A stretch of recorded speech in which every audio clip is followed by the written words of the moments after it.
Paramashivoham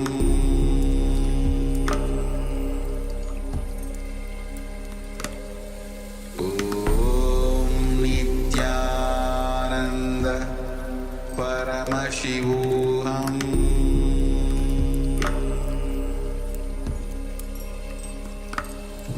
Om Nityananda Paramashivoham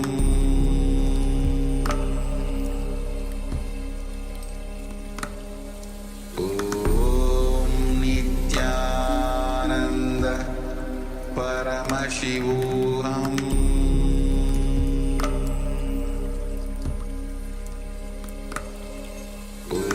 Om Nityananda Paramashivoham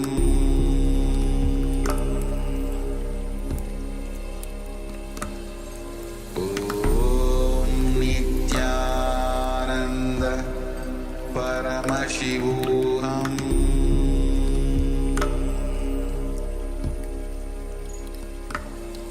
Om Nityananda Paramashivoham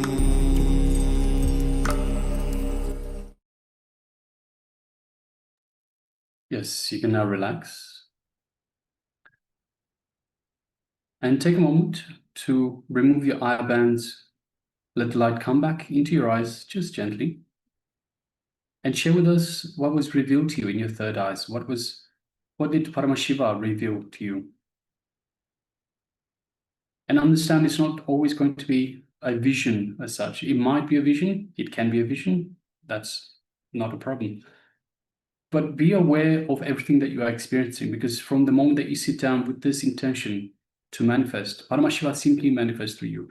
From the moment you connect to the divine, you don't lose that connection. It flows through you. The manifestation flows through you. So anything that you experience might be connected or is part of the power manifestation. So whatever you're experiencing, take all of that into account and share with us.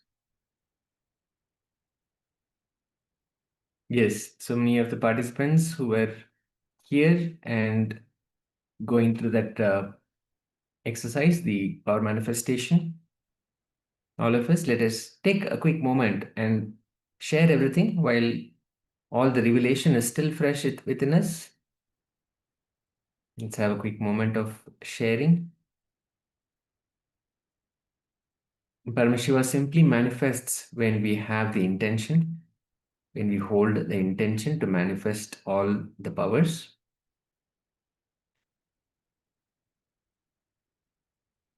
So do not ignore or neglect anything that happened during this period, as we just said. Just go ahead and share. It is Paramashiva who has revealed. So it is Paramashiva who is manifesting the powers. So let's go ahead and share.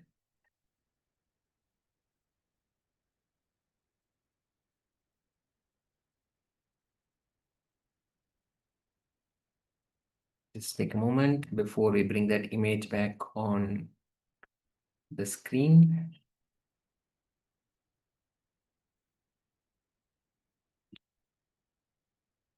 Yes, so requesting everyone, please take a moment and share. Meanwhile, yes, let's get ready and move on to the purification stage. So this is the image that we had displayed for you. So, yes, as you can see, it is the image of Paramashiva sitting by the ocean in a beautiful temple and sitting with his four bhujas, the four shoulders, holding the damru, holding a blessing hand, and also his trishul.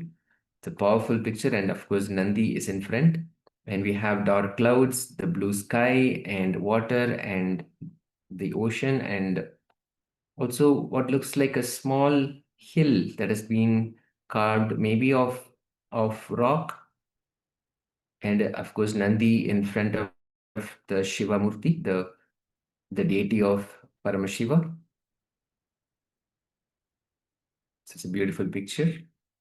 And Paramashiva with naga snakes around his body, which represent the awakening of the Kundalini Shakti, the potent energy inside all of us.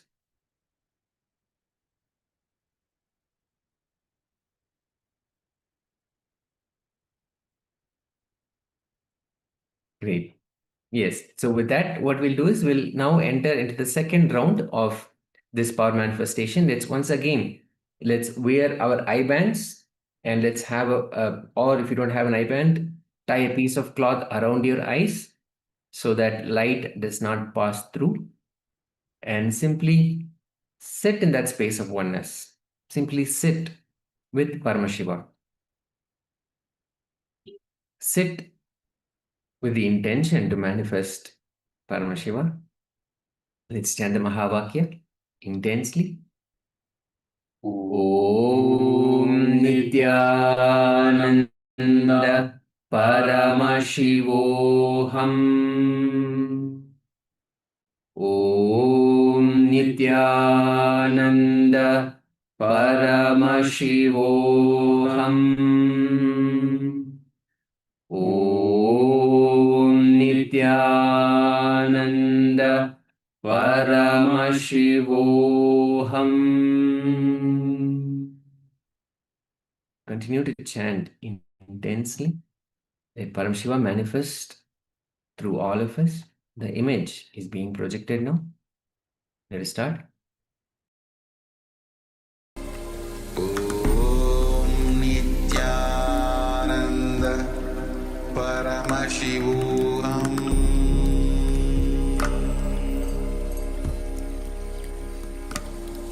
Om Nityananda Paramashivoham.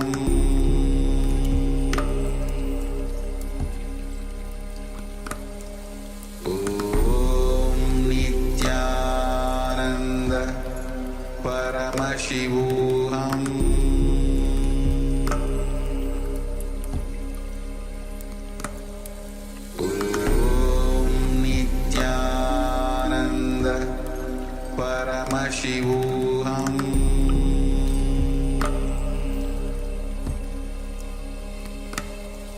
Om Nityananda Paramashivoham. Om Nityananda Paramashivoham.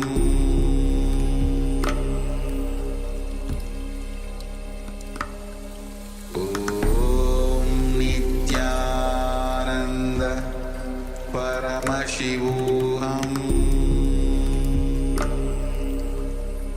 Om Nityananda Paramashivoham.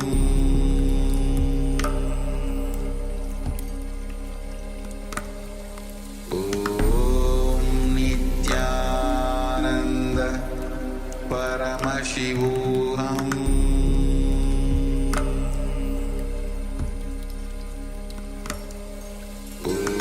Om Nityananda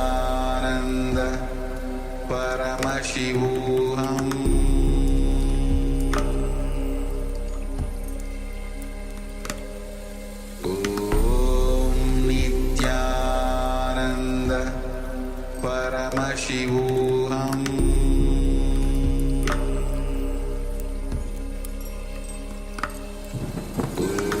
Om Nityananda Paramashivoham.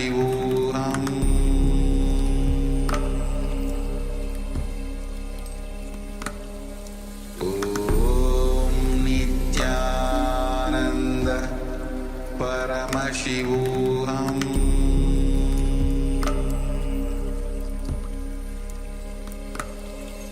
Om Nityananda Paramashivoham.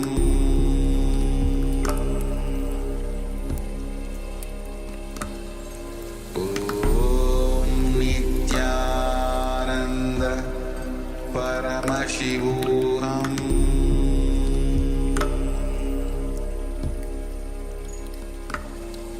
Om Nityananda Paramashivoham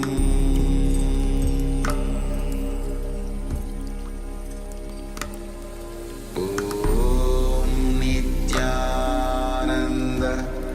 Paramashivoham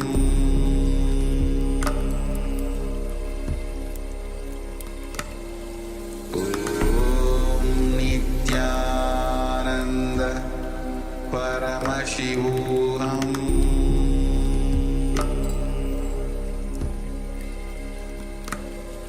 Om Nityananda Paramashivoham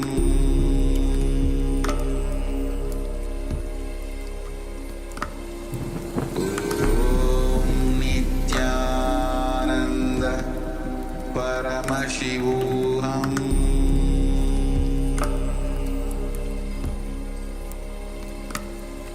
Om Nityananda Paramashivoham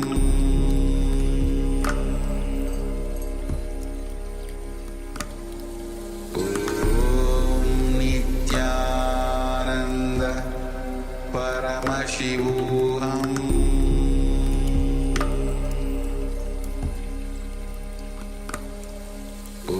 Om Nityananda Paramashivoham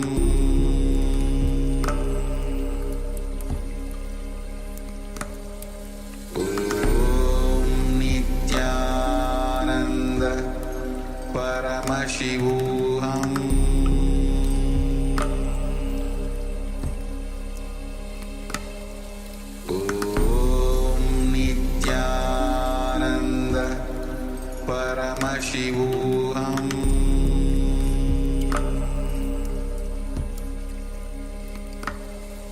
Om Nityananda Paramashivoham Om Nityananda Paramashivoham Om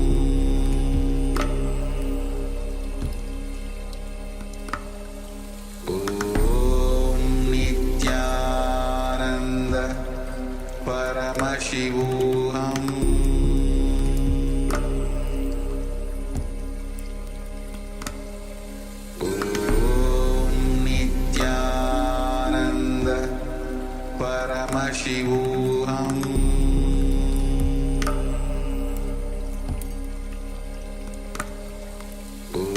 Om Nityananda Paramashivoham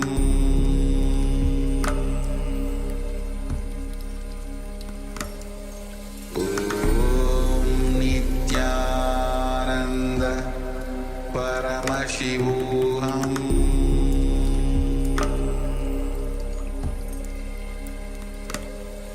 Om Nityananda Paramashivoham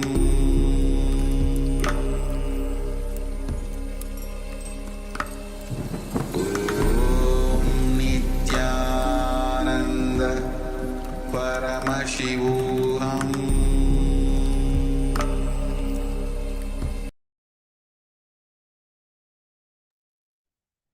Yes, you can now relax.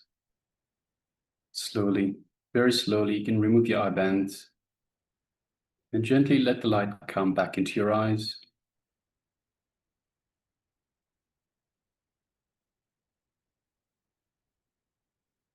And once your eyes have readjusted for the lighting, take a moment to share with us what was revealed to you by Paramashiva in this second round of our manifestation.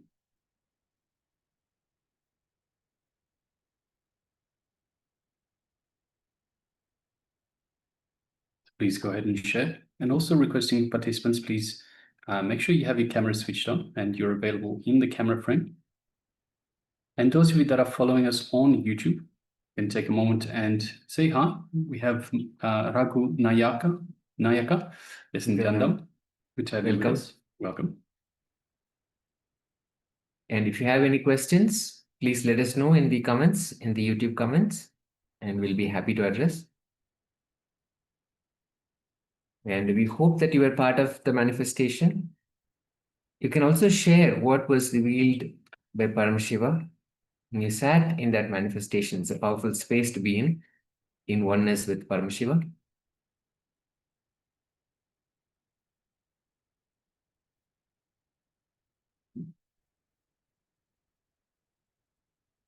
Yes, and we welcome everyone. I think we have just been joined by another participant named Tian Sume. Nityanandam, welcome. Good to have you with us. So we are just in the power manifestation segment. So we have gone through the yoga. We have gone through the puja segment. We are now on the power manifestation segment. Before we go into the sessions as such, the day's program. Yes, Nityanandam, welcome. Good to have you with us.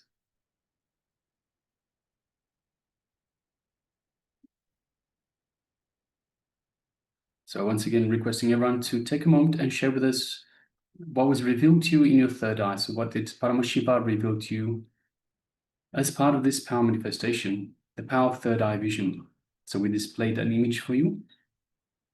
Through this power of third eye vision, seeing images blindfolded, we request you to take a moment and share now your revelations, what was revealed to you in your third eye. So please go ahead.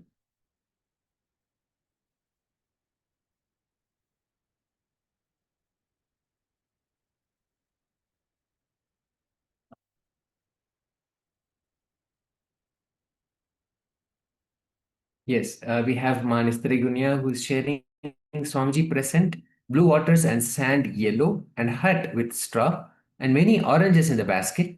Very sunny day and blue sky. Beautiful, Ma. Thank you so much for sharing the revelation from Paramashiva.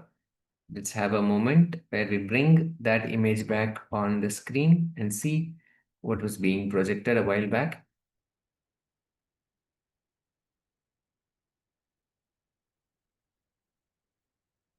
Yes, so this was the image that was being projected. And as you can see, this is a puja, an offering being done to what looks like Ma Durga. And we can see Mahalakshmi, the deity of Mahalakshmi there, and likely Hanuman, who's the deity of Hanuman being covered by the bell that's standing in front. And then again, likely Guru Padakas and a lamp, a lit lamp, a powerfully lit lamp, which has straight, the lamp is being lit, and the diya or the wick is actually perfectly straight and it's not wavering, it's just standing tall. And just going back to what Manistri Gunya had shared, blue waters and sand yellow and hut, this is probably maybe the temple space or the home temple space where we are seeing this. Oranges in the basket, that probably is part of this offering, because whenever we offer the puja, we offer fruits and any natural offerings as well. And a sunny day with the blue sky. Again, please understand that Paramashiva reveals more than what the two-dimensional image can project. The 2D image that we see here is only what our eyes can see. But when Paramashiva reveals through the third eye within our inner space, he reveals more, much more than what we see. The vision beyond the sight. So beautiful, Ma. Thank you. Thank you so much for sharing. And thank you for all the participants who are here and who are participating in this manifestation. It's a powerful space to be in. And with that, we'll now enter into the first session of the day. As we said, today we'll be receiving the darshan of the Supreme Pontiff of Hinduism manifesting as the Simhagna Murti. And we will start off with how to receive the Shiva Sutras, because today is all going to be about powerful cognitions from the Shiva Sutras. Let's understand first what the Shiva Sutras are, and then we'll enter into a deeper cognitions revealed by the Shiva Sutras. The Shiva Sutras are techniques given by Paramashiva himself to Devi Paramashiva Shakti for her to experience the state, space, powers, being, and superconsciousness of Paramashiva. Now, let's understand that every book, every scripture has four parts. This applies to all books, all scriptures. There will be a Brahmana part, the Kshatriya part, the Vaishya part, and then the Shudra part. When the truth of the cosmos is told as it should be told, that is the Brahmana part. When the truth is adjusted maybe a little bit for the sake of creating greed in the reader's mind, that is part of the Vaishya. If the truth is compromised because of fear of unacceptance, because maybe there is fear that some people may not accept the truth as it is told, so the truth is compromised. That is the Kshatriya part. And in some books, there are unnecessary parts. They are the Shudra parts. Bhagavan Swamiji says the Shiva Sutra is the only book which does not have anything else except the Brahmana part. Straight truth, that's it, as it is and as it should be. There is no Vaishya, there is no Kshatriya, there is no Shudra parts in this scripture. There is no compromising arising out of fear or out of greed, nor are there any unnecessary words. So straight up as it is the Shiva Sutras. Paramashiva has made such a wonderful book that there is no need for any commentator. The Supreme Pontiff of Hinduism, Bhagavan Nityananda Paramashivham, shares in his own words, I am not commenting, I am just repeating in English, that's all. Again he says, I am not commenting, I am not adding, I am not removing, I am just presenting it because it is originally presented in Sanskrit. So that's all Swamiji is saying that he is doing. So the Supreme Pontiff of Hinduism, Swamiji, is sharing in his own words. Paramashiva did not compromise on truths because he delivered it to Devi. Because both of them were in tune. So both Paramashiva and Devi, Paramashiva Shakti, were in tune. Both of them were fulfilled in the fulfilled state, in a blissful state. So this book does not have any Phalashruti, which means the book does not say what you will get by doing the meditation techniques, what you will get by reading the lines. So this is the Phalashruti. It doesn't have any of that.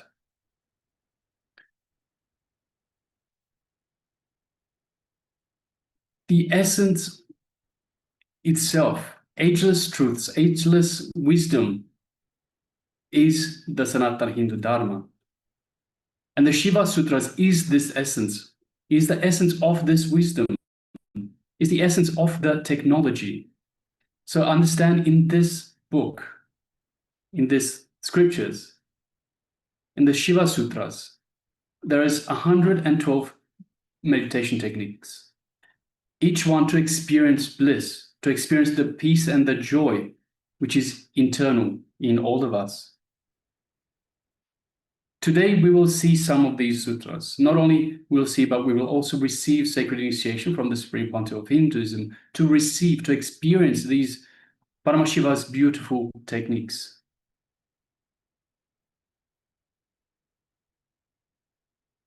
So let us understand the uniqueness of each sutra.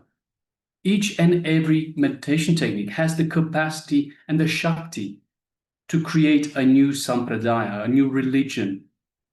So in Sanatana Hindu Dharma, we had at least 10,000 sampradayas, spiritual traditions, keeping the Enlightenment science alive. Each Hindu sampradaya is a spiritual ecosystem created for keeping this Enlightenment science alive.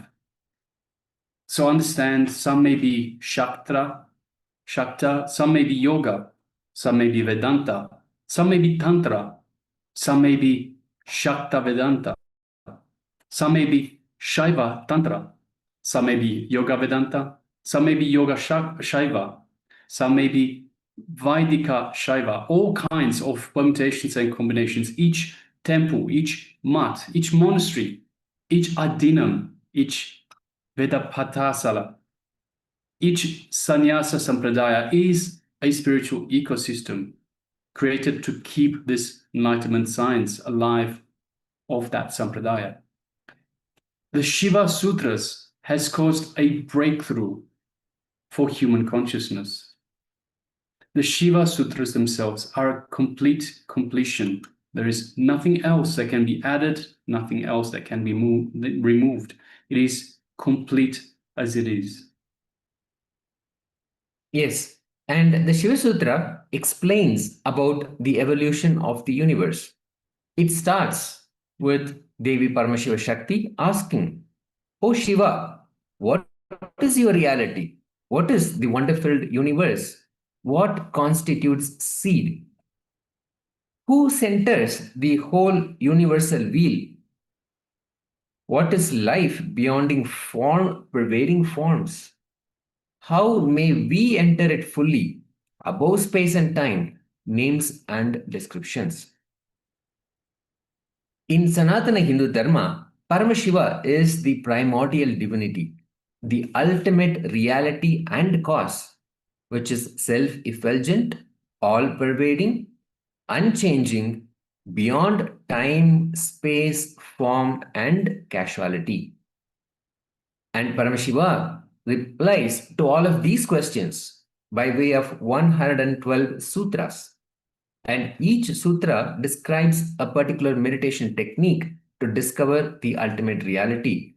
Each one of them can independently lead us to that ultimate reality. These sutras have been compiled into 64 books, namely the Guru Gita, the Kularnava, Mahanirvana, Vijnana Bhairava, and Spandakarika, and so on. Devi Paramashiva Shakti was more of a platform for Paramashiva to deliver this science for all of humanity. Guru needs a platform without any restrictions at any level so he can deliver the science as it is. Feeling connected, feeling innocent is the basic requirement. This is the attitude for experiencing the Shiva Sutras. And this is very important because today we are going to be introduced to the Shiva Sutras, and Swamiji is going to deliver powerful truths, give us the techniques, and also lead us into that experience and ultimately initiate us also. So how can we align ourselves? How can we prepare ourselves to experience them? Feeling connected, feeling innocent is the basic requirement.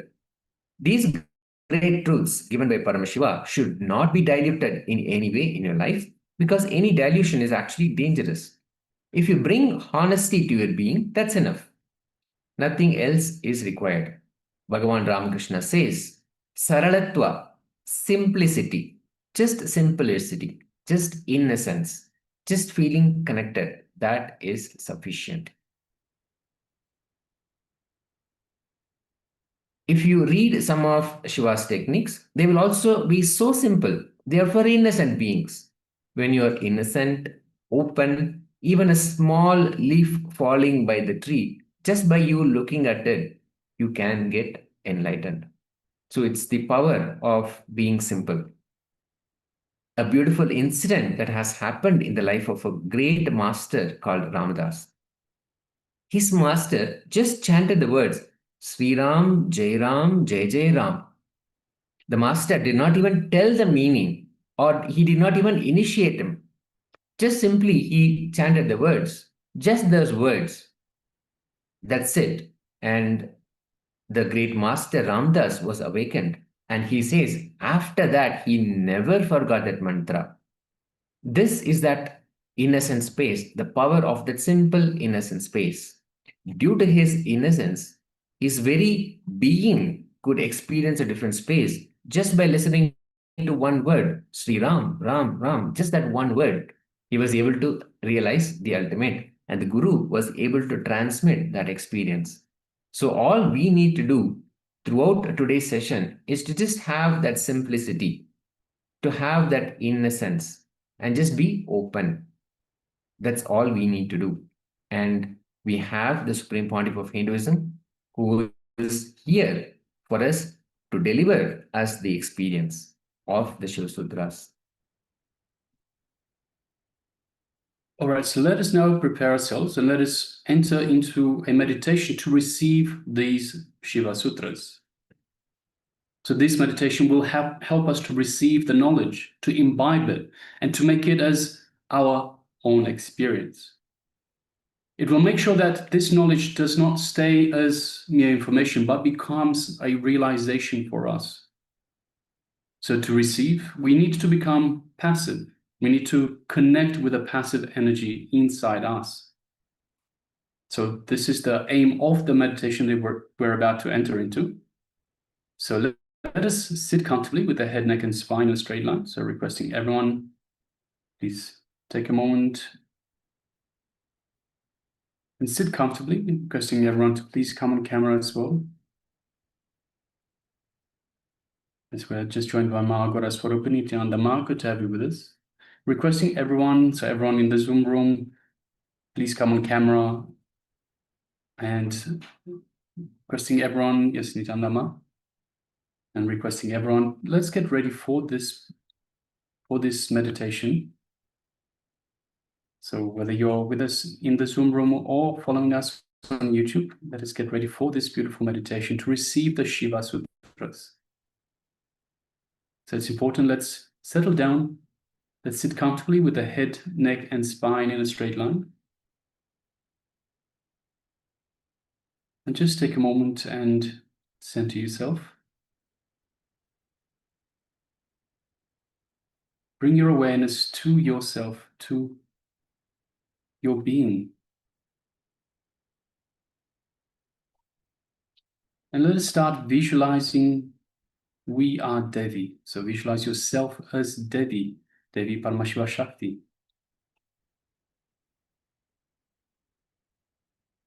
Visualize yourself in every aspect that you are Devi. Forget your name, your form, your identity. Don't even bother remembering whether you are male or female. It's not important. You are Devi. Visualize yourself as Devi.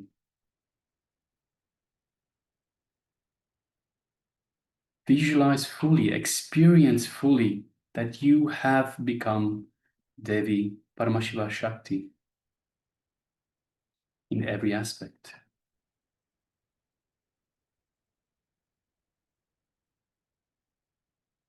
And just take a few minutes to clearly visualize that you have become the passive energy, the mother energy, ready to receive Paramashiva. Become like a womb, Umma, so that Paramashiva can happen in you. So let us take a few minutes.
Yes, let us slowly relax.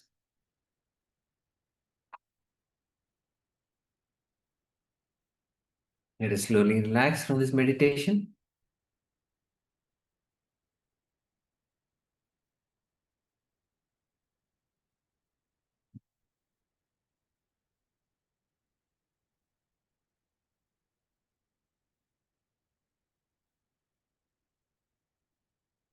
Yes.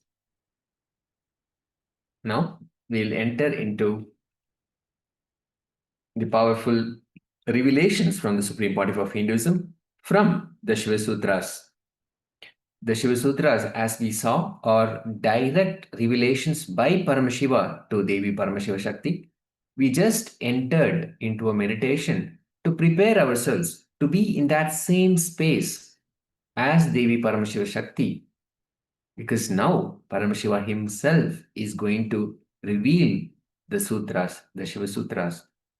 From that space of listening, being receptive, the presence of Devi, let us now tune in to the Supreme Pontiff of Hinduism, Bhagavan Nityananda Paramashivam, the ultimate manifestation of Paramashiva. Let us start.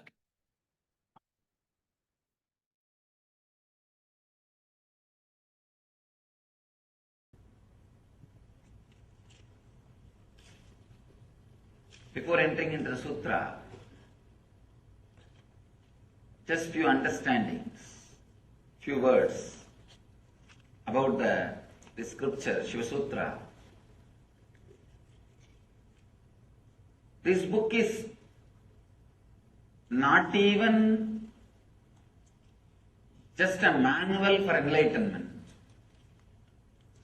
It is a manual to create spiritual traditions.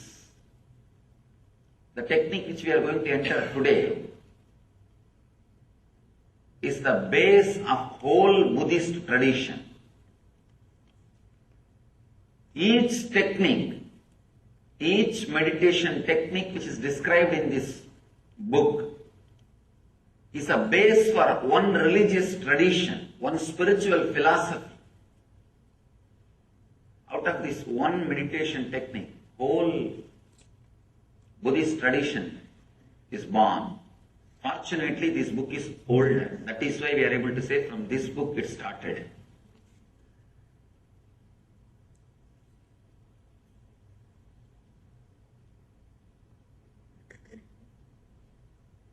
People ask me, how can you keep Buddha also along with gods? Because Buddha did not accept Vedic gods.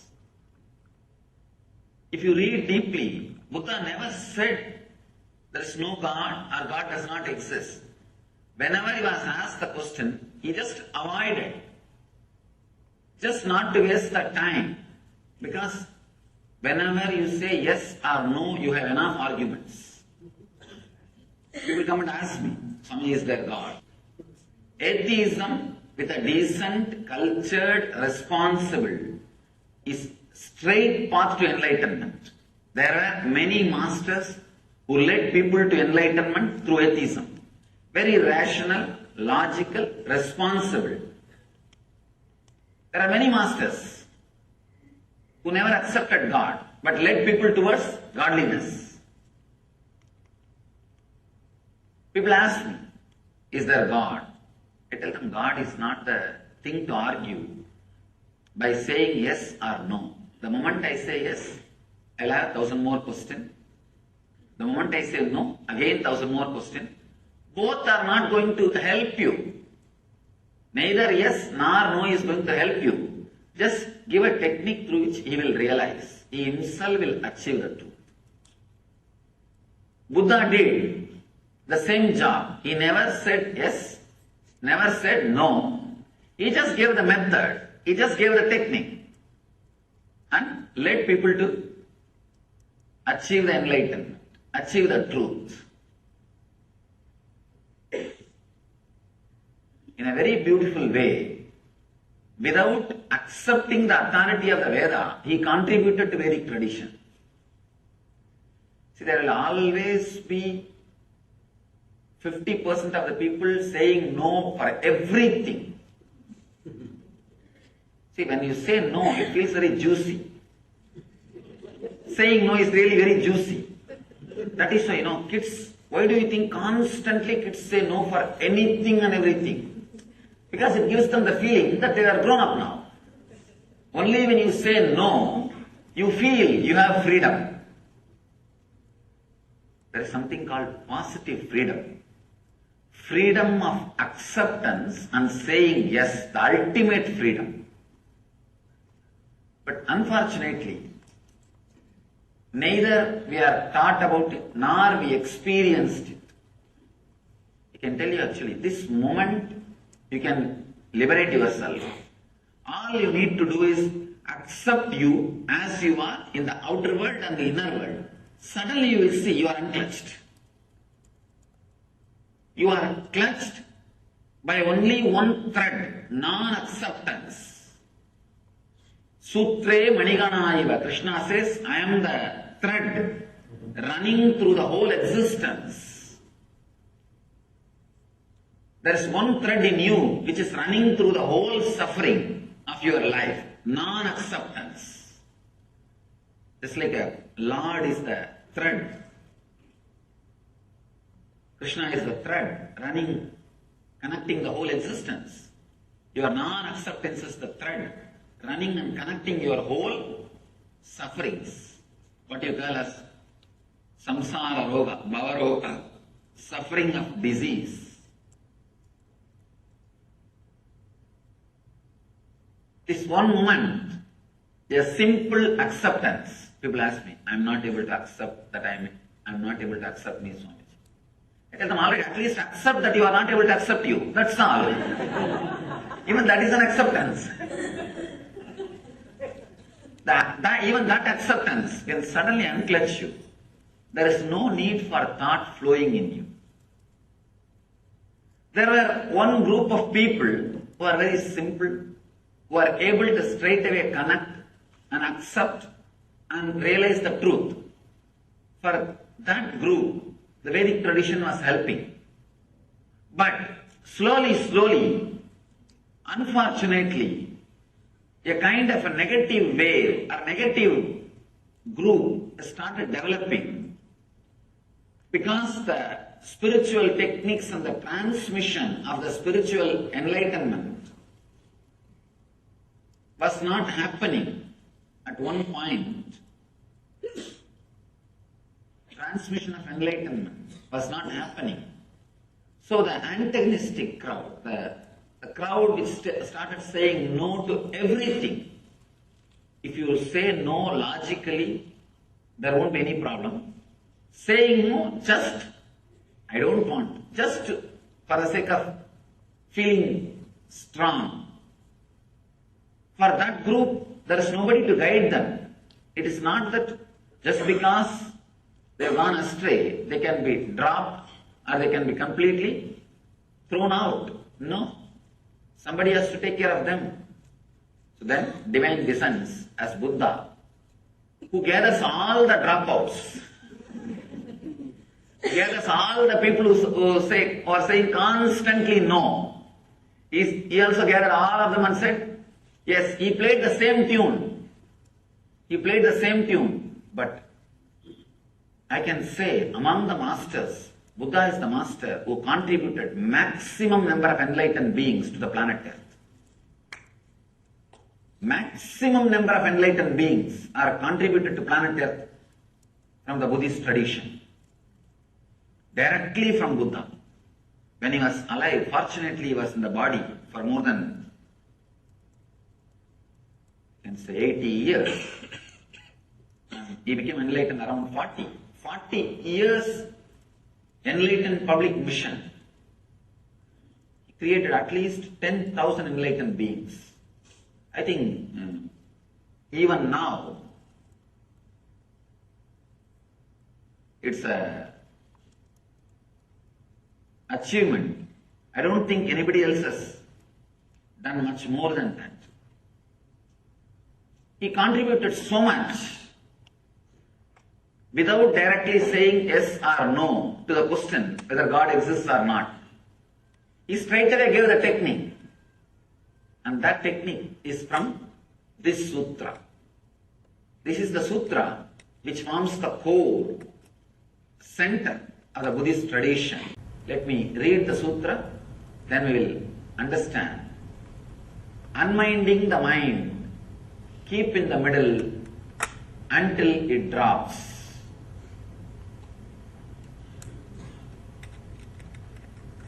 A very big problem with Shiva Sutras is it is too simple. It's too simple. Only an integrated person will be able to use these techniques. These are like a fire. Only a person who is ready will straight away explode by the touch of the fire, by the touch of the Shiva Sutra. There's a beautiful Upanishad story. One disciple goes to the master and asks, Master, give me enlightenment. Just master repeats, Tattvamasi Svedagedo Tattvamasi, Tattvamasi Svedagedo Tattvamasi, that art thou, that art thou. 9 times he repeats and the disciple is enlightened. Story ends. Not 9 times, I don't know how many times I have to repeat. Why it is not happening? The reason is the Svedaketu was fully integrated, burning to receive the truth. That's a beautiful example Ramakrishna gives. The mother pearl will be waiting for the rainwater. The mother pearl makes the pearl with the rainwater.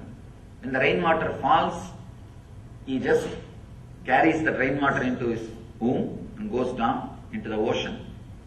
And whatever process he does on the rainwater only becomes a pearl. So just like mother pearl waiting with a wide open mouth on the ocean above the water, she will be just waiting for the rainwater. She cannot take the salt water and make pearl. She needs pure rainwater. The moment one drop rainwater falls on the pearl, mother pearl, immediately she will go into the ocean, deepest layer, and she will start doing the process. She will come out with the pearl. Only a person who is seeking intensely like a mother pearl for the initiation, waiting with open being, the moment master utters some words, those words straight away enters into him and he carries that word, goes and sits inside his inner space, starts doing the process, comes out with the pearl of enlightenment, opens himself with the pearl of enlightenment. Only that intense seeker, even few words are enough. Even few words are enough. You will see suddenly the being blossoming, expanding and expressing itself. It's a simple word, just like Tattvamasi. Tattvamasi is it's called as Mahavagya. That art thou. It's called as Mahavagya. Means the word which straight away gives enlightenment. Vakya which straight away leads you to the experience of the Mahat, the cosmos, is Mahavagya. In this book, every line is a Mahavagya. Every word is a Mahavagya. He just says, unminding the mind, keep in the middle until it drops.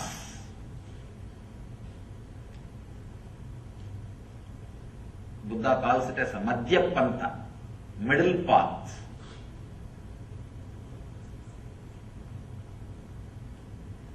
Let's first understand how our life flows. Either it flows based on the greed, non-acceptance of your present state,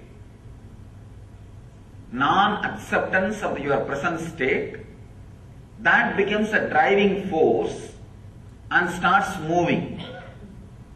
That's called rajas. We call this as a rajas. restlessness. The next thing, non-acceptance of the inevitability of the life and death, fear. When you don't accept the present moment,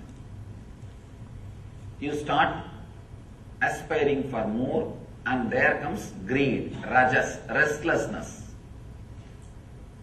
When you are not ready to accept the future moments, that becomes fear, tamas. Understand?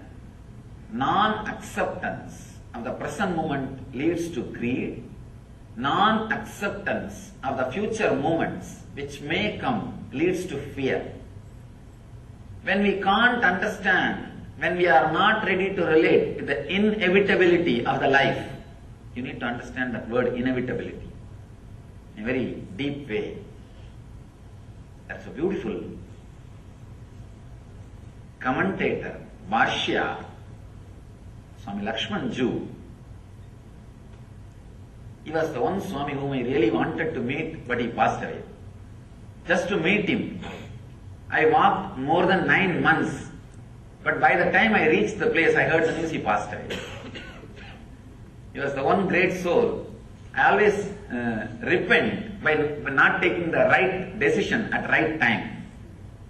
Whoever I wanted to meet in my wandering journey, I never missed. I heard about him. I read one of his book. I had a very strong feeling to meet and started. Unfortunately, I had that foolish vow of not touching the money at that time. So I had to walk all the way. I felt that vow is supposed to help me towards enlightenment. That vow itself was finally disturbed me. It has become an impractical vow. By the time he was very old and he was sick, I also heard, I know that he was sick and I know he may pass away at any time. But somehow, I was walking. By the time I reached, he passed away. He beautifully comments. I wanted to remind and give the credit for this great treasure which is shared with the world, and offer my gratitude. That's the reason I remembered him now. He very beautifully explains the inevitability. For example, now I am sitting here and you are sitting here. Next moment, if you want, you can go from this hall to that hall, this hall to the outside room. This is a kind of a freedom. Second thing, you can only go, but you can't fly. You have certain freedom and you have certain bondage. Understand? There are few things which you can do. If you want, you can move the right hand. If you want, you can move the left hand. If you want, you can stand up and walk. But you cannot fly.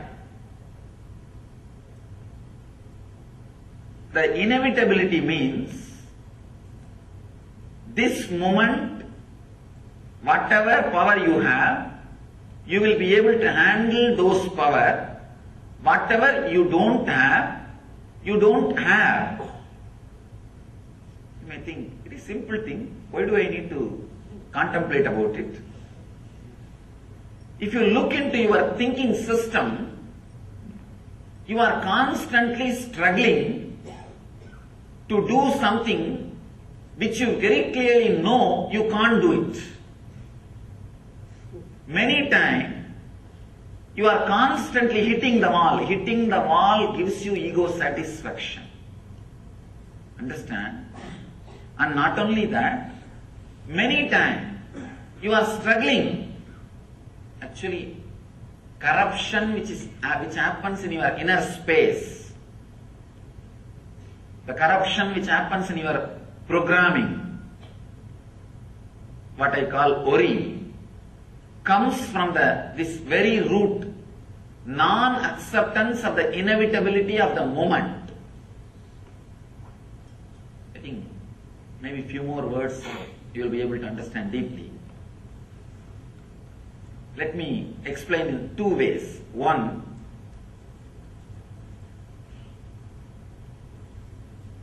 now, next moment if you want, you can go out or you can stand or you can be here. But this moment, you are already here. So this moment, what is inevitable. It is there. You can't avoid. Next moment, you may be able to change based on the availability of the power and freedom you have. That also in a very restricted way. There's a beautiful example from Ramakrishna that will throw more deeper and clear light on this concept. Actually, this inevitability concept, this truth, can straightaway lead to psychological revolution in you. That is why it's very subtle, very subtle. But if you can put your attention and understand every line I'm trying to express, another difficulty is I read his books in Sanskrit and my internal expression, the whole thing happens in Sanskrit. I have to translate the whole thing into English. That is where the difficulty comes, and moreover the English does not have such a rich words. To tell you honestly, English is a beautiful word for outer science, not for inner science. English is not the word to transmit the science of enlightenment, to transmit the technical things of enlightenment.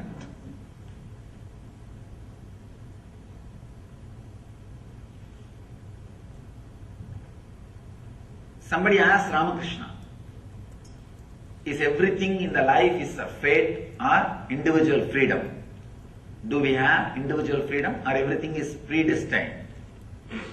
Ramakrishna says beautifully, if a cow is tied on a wall or a pole, 5 feet rope is there. The cow has a freedom to sit or stand or walk around inside that 5 feet radius, but not more than that. So there is a particular part which the cow can do. That beyond that limit, it cannot do. Beyond the limit, everything is fate. The cow has freedom to eat whatever is available inside the 5 feet. It has got some freedom. But if a lion comes and attacks, it is a fate. Cow cannot save itself.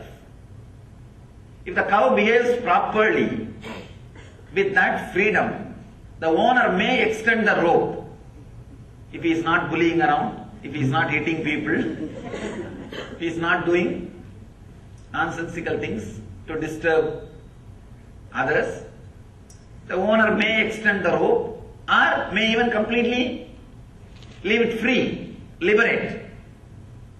So the freedom, the individual freedom or fate, predestined, comes based on our lifestyle. We do have a certain kind of a freedom. If we properly use it for a right purpose, for not hurting others, living properly, that freedom can be extended or completely given to you. Accepting the inevitability. Now, this is the freedom we have. Next moment, we may have, may not have. And this moment, whatever is happening is inevitable. That is the way it is happening. You cannot bring the moment which is lost back and correct it, alter it. There is no time machine. Inevitability means accepting all these three ideas. First thing, you cannot bring things back and alter. Second thing, this moment is this moment. Nothing can be added to it. If you want, you can only add in the next moment.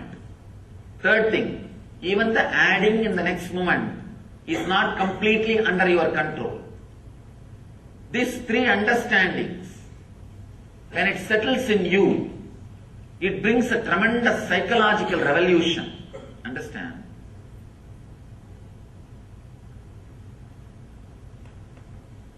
the basic thing needed for enlightenment is psychological revolution. Clarity about the self, world and God. Jiva, Jagat, Ishvara. Jiva is the self. How you think, how you are driven, what is your inspiration, what makes you run in your life, what makes you move in your life, why you think, how you think. This understanding is Jiva. Then Jagat, how the clarity which happened in me or the desires and fears I feel in me, how I am going to connect it with the world. If I have some desires, how am I going to get it from the world? If I have some fears, how am I going to avoid it? Avoid those things being forced upon me by the world. That relationship is Jagat. Ishvara means the source for both.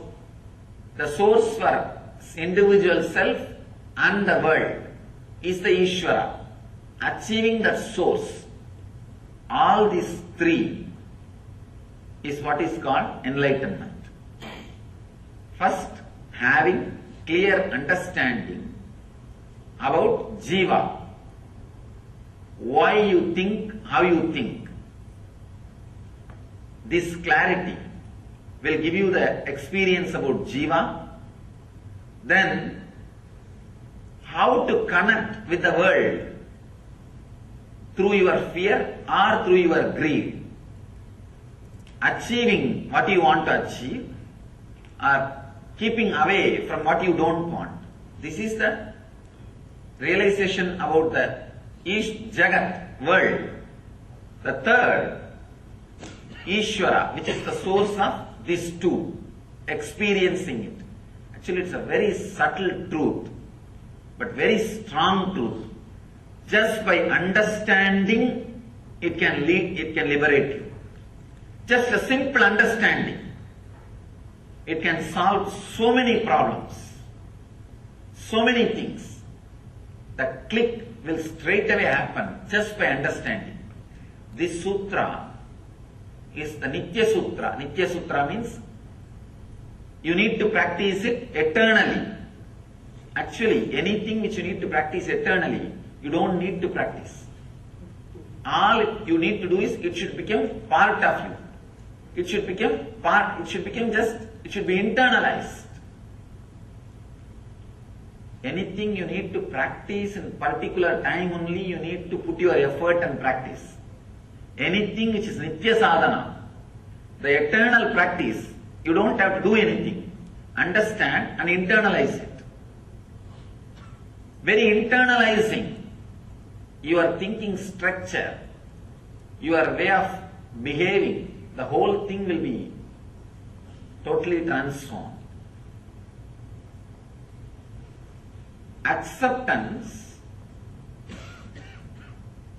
of the inevitability of every moment happening in your life.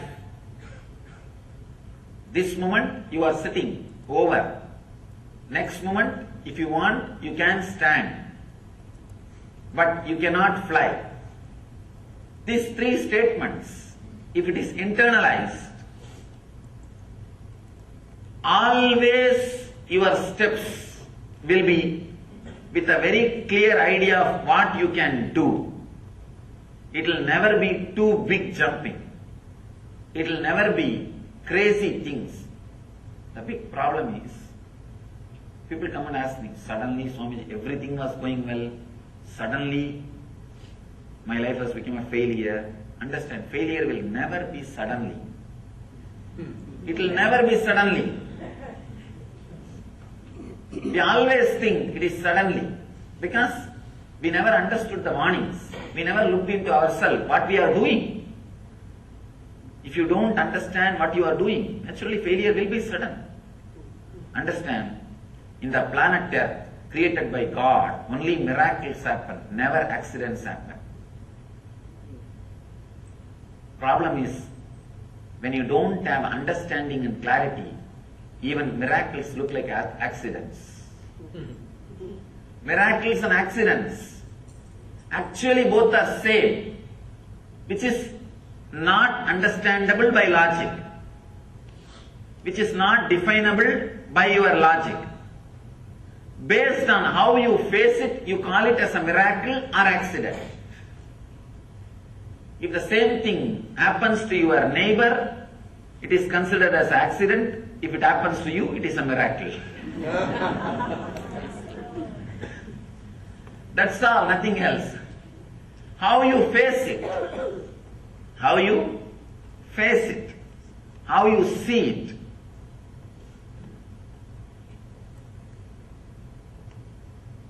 If you have the deep passion, look into the life and accepting the inevitability of the moment, everything is miracle.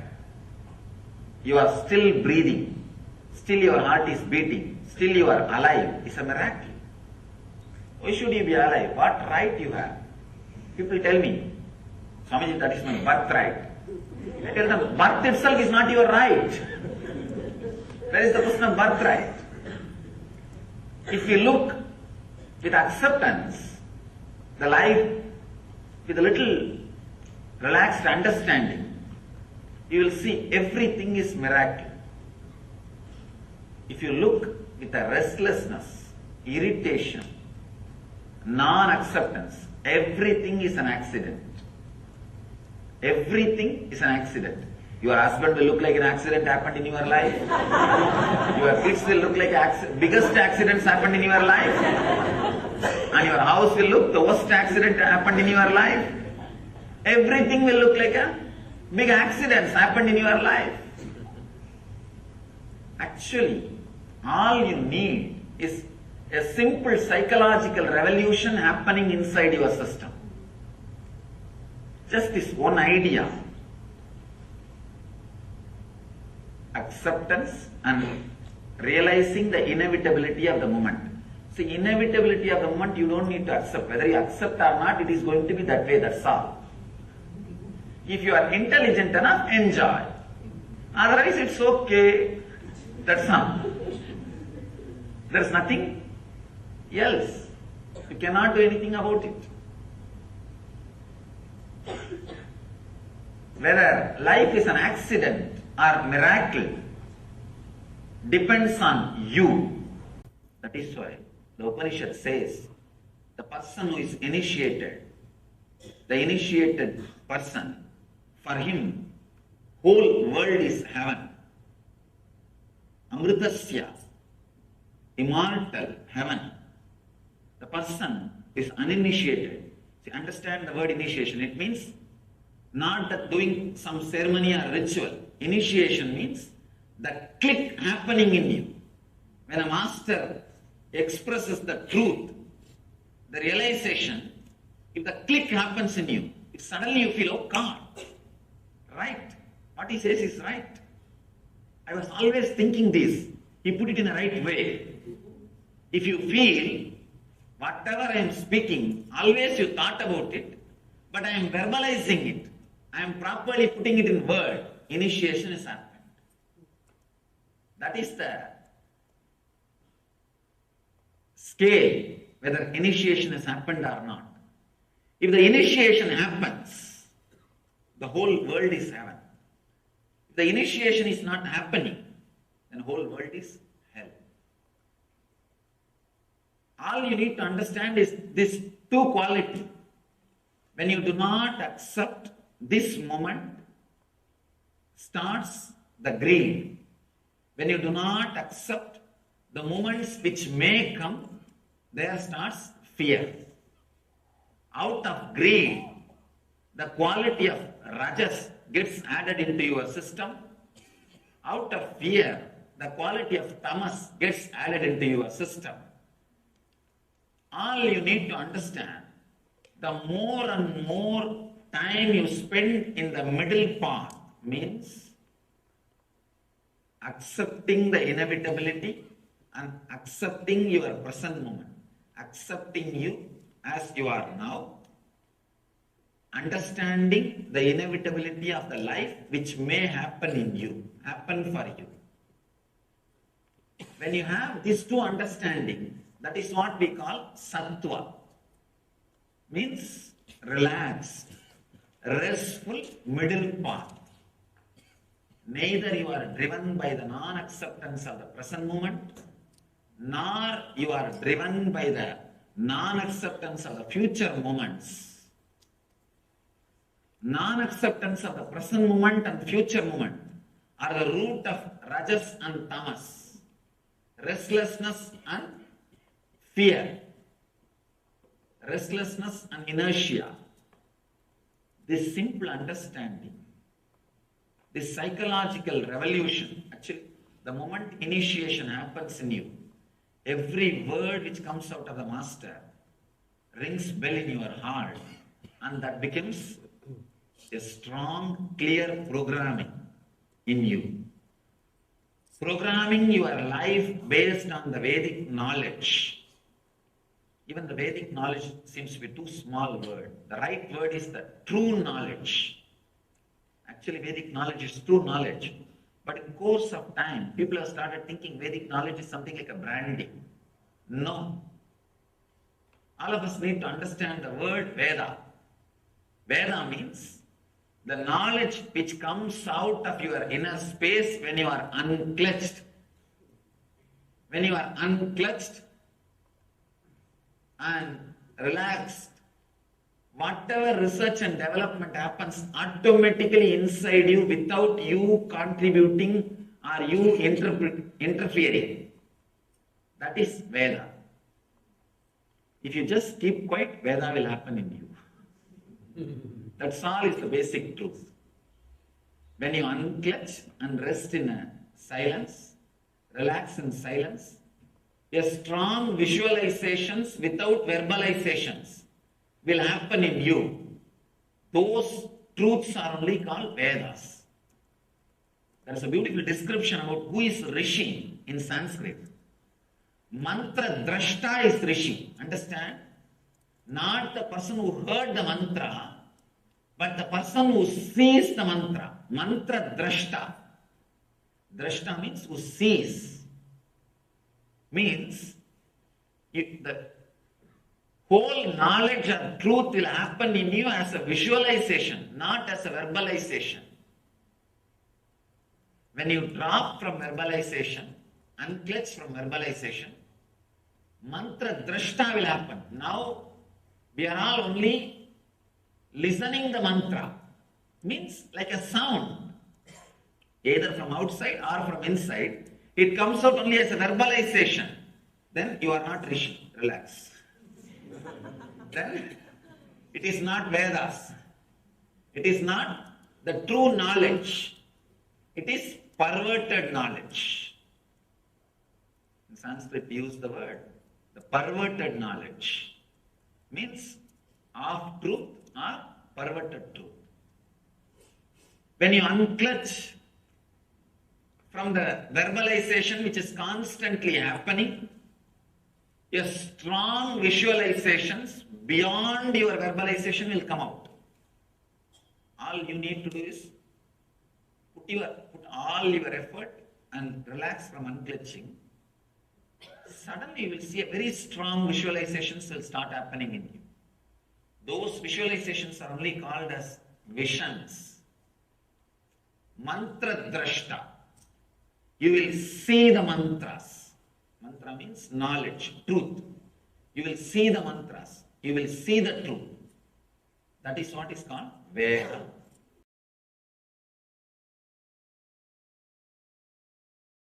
Please sit straight. Sit in a very relaxed way. Very consciously, with a strong decision, intensely create an intention that you are accepting you as you are in the outer world and in the inner world this moment. Tell yourself, I have enough in the outer world, nice things. I have enough of good qualities in the inner world, nice things. I am accepting myself completely. No need to develop myself in the outer world or in the inner world. If I have ego, that is okay. If I have guilt, that is okay. If I have fear, that is okay. If I have greed, that is okay. Whatever you have been told that you have, it's okay. Accept. Right or wrong. Decide consciously, I accept.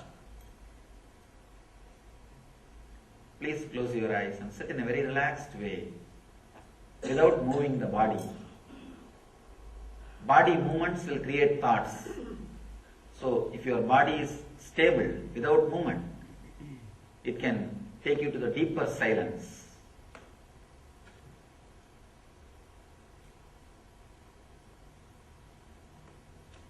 Whatever objection your mind raises, no, I can't accept me, I can't accept this, at least accept that. Accept that also.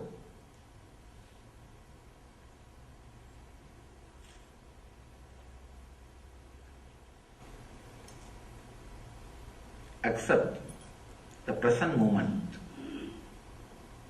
Accept all the future moments. Whatever your mind thinks as the worst thing can happen to your life, accept even those moments. If it happens, you cannot avoid. It is inevitable. Understand the inevitability and accept it.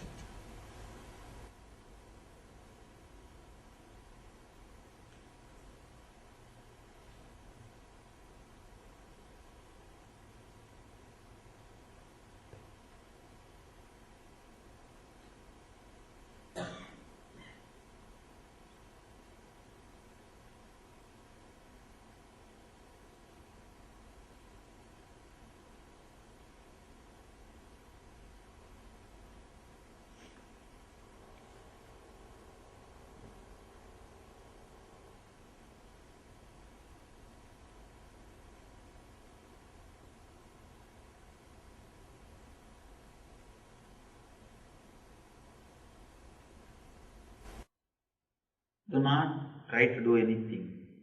There is no need to repeat any mantra. Just sit with this acceptance. Automatically you will see your breathing flows with the deep sound of that hum sound. Just you become silent. You will hear that mantra which is getting repeated constantly, continuously in you.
Do not try consciously to add the sound.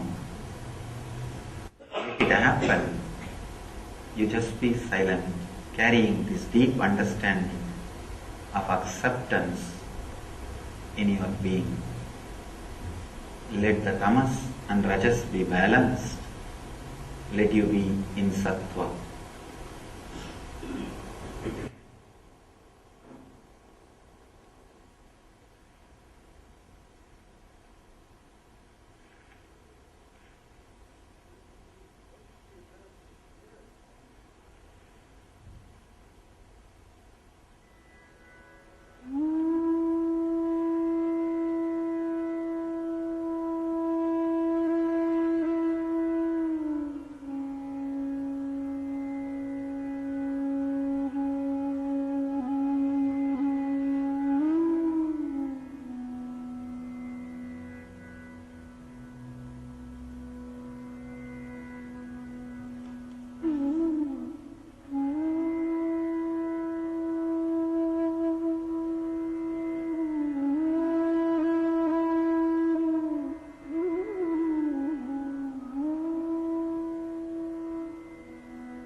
moment you accept you, there will not be any thought.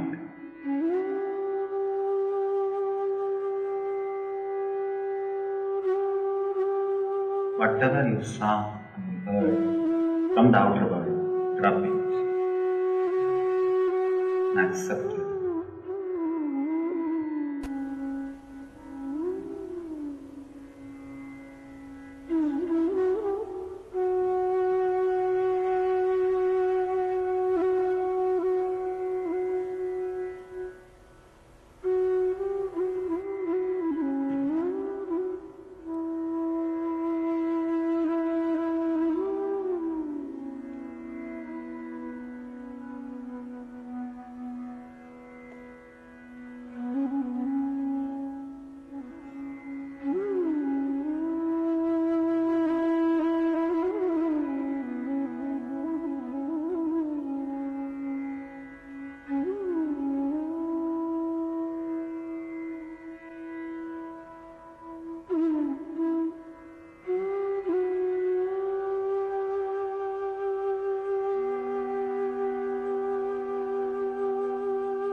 Let the sound of the ajapa happen by itself.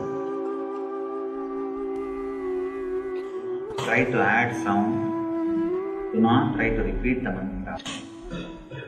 Just relax with the deep acceptance in your heart.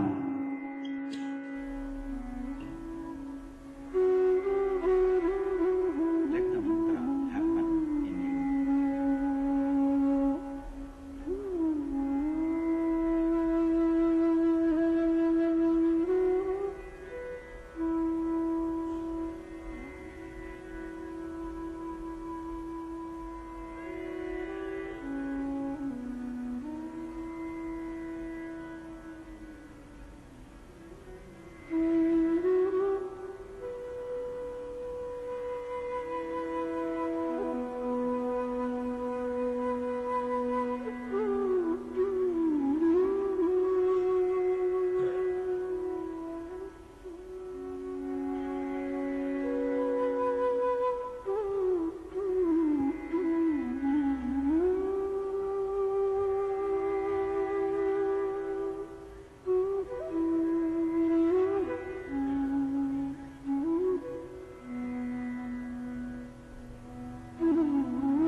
let the Hamsa mantra repeat itself deeply.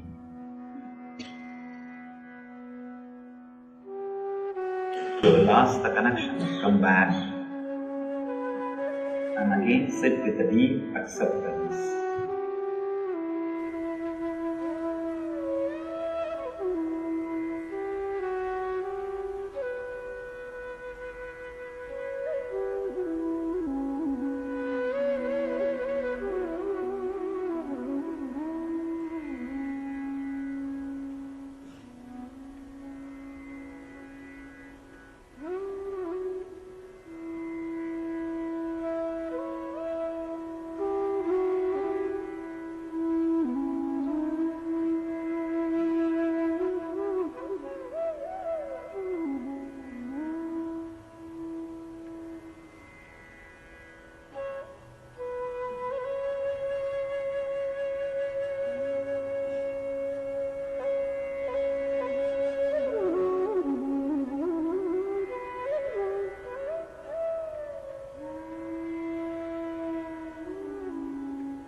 Try continuously. Actually, this technique is not supposed to be done in a particular time. Continuously, whenever you feel that rajas is happening, come back. Even otherwise, come back and be in that middle path, Madhya Pantha, in the Sattva.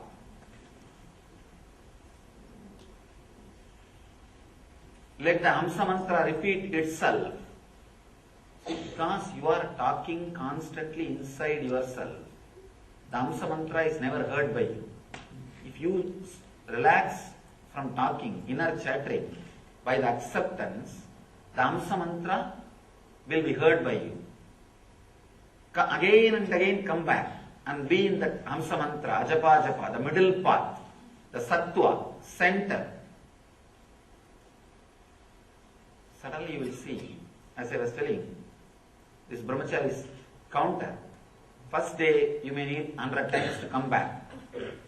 Within few weeks it will become 10 times. Within 3 months you will see. You don't need to come back at all. Constantly the ajapa, the Hamsa mantra is happening in you. You are centered in sattva, but you are able to do all your activity. Your profession, your business, your relationships, your life, and you will be able to manage everything, but you are centered on ajapa, you are centered on sattva. That is what I call living enlightenment. That is what I call Jivan Mukti. Means even while you are living, you are liberated. Because of you are centered on the sattva, you will have a clear understanding about the jiva, means the self. You will have a clear understanding on way to relate with the jagat, the world.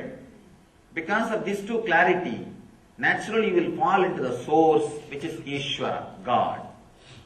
The person who has realized Jiveshwara Jagat, the person who can play with all these three and enjoy, is the enlightened being.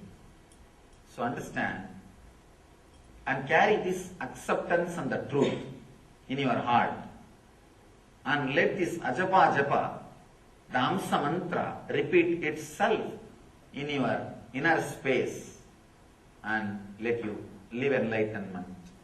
Let you all achieve and radiate the eternal bliss, Nithyananda. Thank you. Established since 2002 in the United States of America, the United Ancient Nations is an intergovernmental organization currently made up of 160 plus members and indigenous nations. The UAN and its work are guided by the purposes and principles contained in its founding charter. The UAN is a manifestation of the profound connection amongst indigenous peoples across the world, including African, Andean, American, European, Caribbean, Oceanic, and Asian regions, rooted in shared wisdom, sustainable practices, and deep reverence for the earth. The United Ancient Nations serves as an international cultural and diplomatic organization focused on uniting indigenous cultures globally. Our governance structure is council-based without territorial claims, led by a collective leadership through our General Secretariat. As a non-state entity with UN-style advocacy, we focus on several key areas: cultural and digital heritage preservation, indigenous diplomacy, revival of indigenous knowledge systems to solve humanity's problems, global peace, environmental preservation, health and wellness, sustained economic development, indigenous and cultural tourism. While the UAN represents numerous indigenous cultures, the United States of KAILASA serves as the first indigenous nation specifically for Hindus. KAILASA's mission is focused on the revival of the ancient enlightened Sanatana Hindu civilization with a formal governance structure including a head of state, ministers, and ambassadors. Under the leadership of SPH, Supreme Pontiff of Hinduism, BHAGAVAN Nithyananda Paramashivam, KAILASA has achieved recognition as a sovereign subject of international law, possessing distinctive attributes of juridical statehood. The United States of KAILASA is the main sponsor of the proposed UAN headquarters. This initiative would bring forth an estimated $100 million in revenue for the host country through summits, conferences, tourism, and development projects. The proposed UAN headquarters would represent the world's indigenous nations and peoples through its architectural design. It would blend the best of all worlds, featuring top modern architecture, the highest green building standards, and ancient Vastu architectural principles. This headquarters would serve as a central hub for indigenous diplomacy, cultural preservation, and collaborative efforts towards sustainable development and global peace. Through this initiative, we aim to create a dignified platform for indigenous leadership rooted in ancestral wisdom, cultural legitimacy, and collaborative innovation, enhancing global dialogue and regional stability. The establishment of the UAN headquarters would position a host country at the forefront of a global movement promoting indigenous wisdom while creating significant economic opportunities for the nation and its people.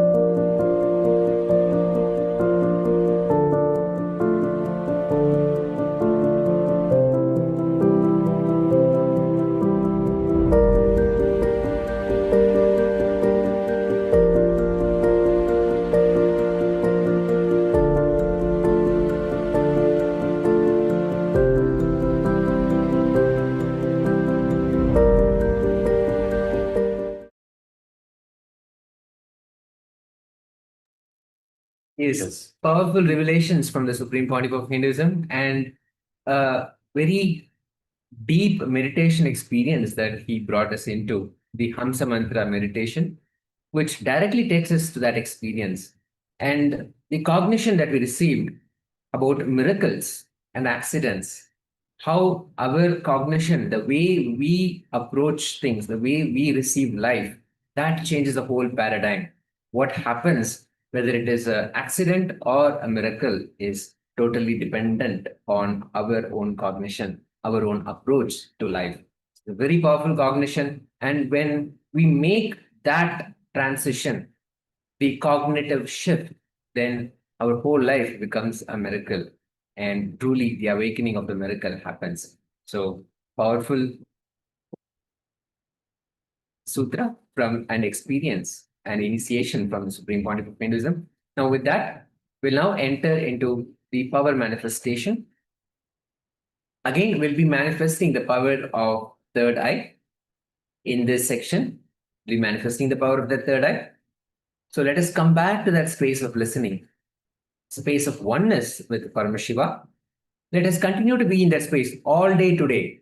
Throughout the whole session, let us continue to be in that space of we are Devi Paramashiva Shakti. It does not matter if you are male or female, whether you are in a masculine body or the feminine body, it really does not matter. Decide to be in that space of I am Devi Paramashiva Shakti. I am receptive. I am carrying that simple innocence, Saralatva, as Bhagavan said. Just that simple innocence made that experience happen very simply. It doesn't take much when we have that powerful space within us. When we carry that space, it does not take much for the Guru to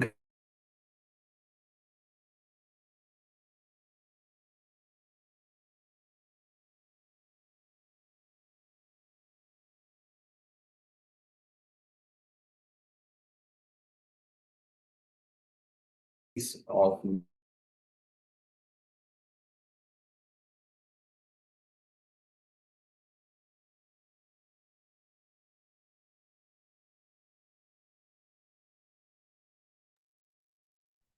Yes, sorry about the technical glitch. We are back. And as we were saying, let us continue to be in that space of being Devi Paramashiva Shakti, in that receptive space, being simple and innocent, and have an innocent approach and be open to that experience. So let us continue to sit in that space as we manifest Shakti, the Shakti of Paramashiva, the power of third eye, which is a sacred gift from the Supreme Pontiff of Hinduism, Bhagavan Sri Nithyananda Paramashivam. Let us be in that space. Let us have our eyes closed. If you have an eye band, please wear it over your eyes.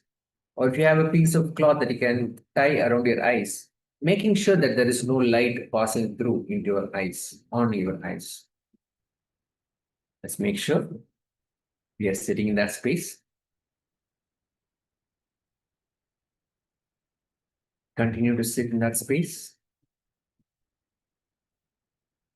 Visualize the Supreme Pontiff of Hinduism, the ultimate manifestation of Paramashiva. When we visualize, we invoke his presence.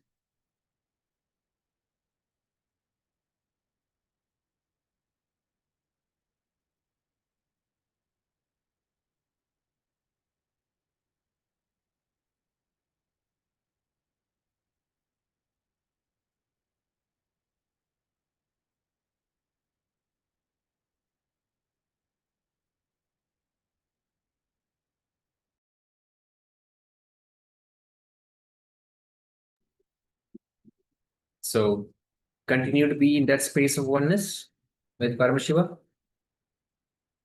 Sit comfortably, having your eyes closed.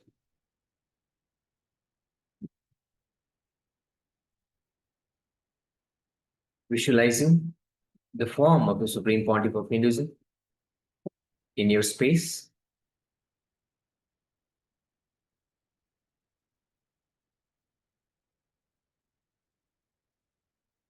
Visualize his form and invoke his presence in your inner space.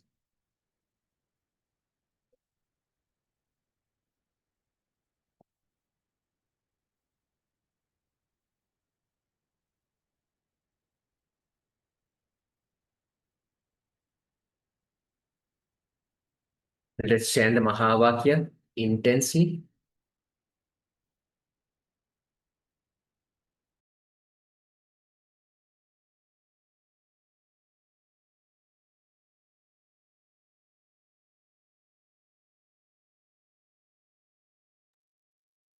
So in this, our manifestation, we are going to receive a solution for something that you are facing. A problem that you are facing, an issue that you are facing, a question, a quest, whatever that may be, that you feel that you are not able to solve all by yourself, but it's there in your life. It could be anything. It could be related to wealth or health, your own health, your relationship with others, or something much deeper in a spiritual sense, your connection with the divine or your own enlightenment, whatever that may be. A quest or a question, a problem that you're facing. Now, we are going to ask Paramashiva to reveal the solution to that problem. Let Paramashiva manifest through all of us and reveal the solution.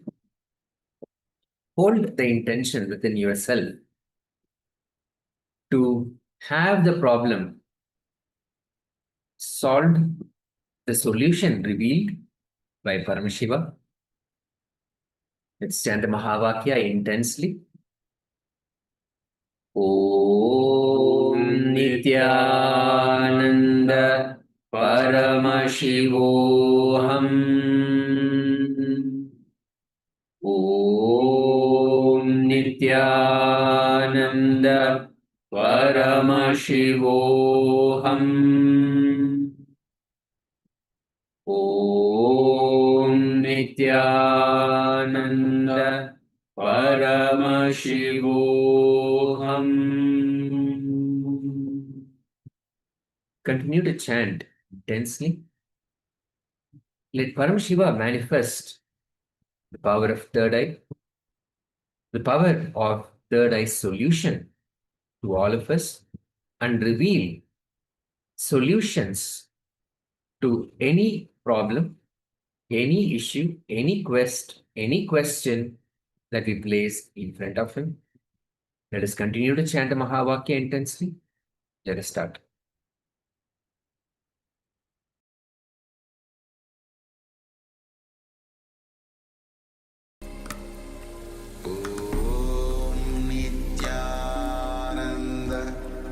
Paramashivoham.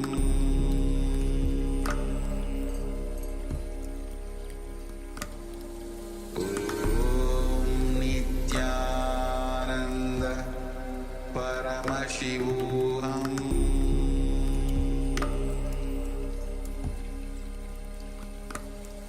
Om Nityananda Paramashivoham.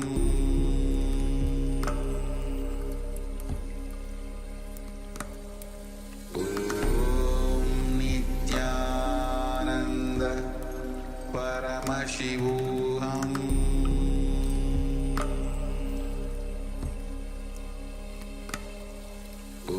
Om Nityananda Paramashivoham.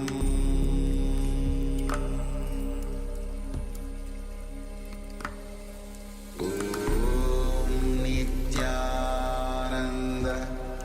Paramashivoham. Paramashivoham.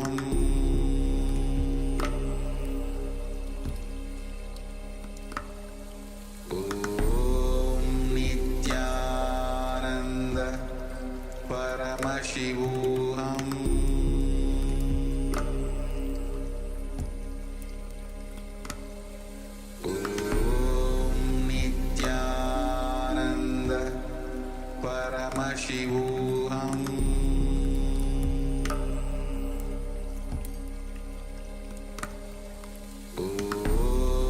Nityananda Paramashivoham. Paramashivoham.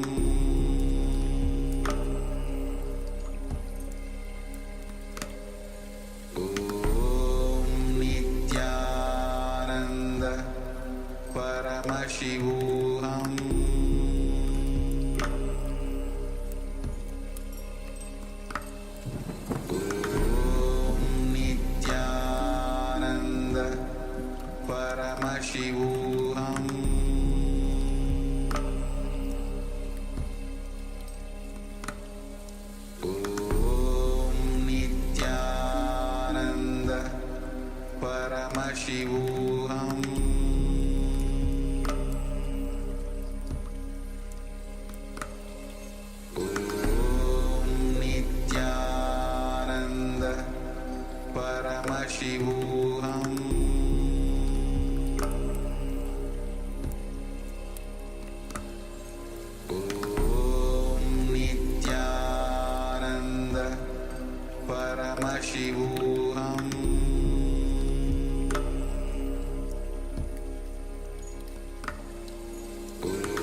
Paramashivoham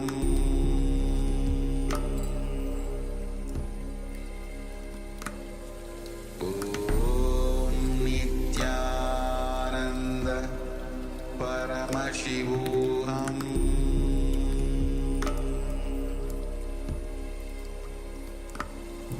Om Nityananda Paramashivoham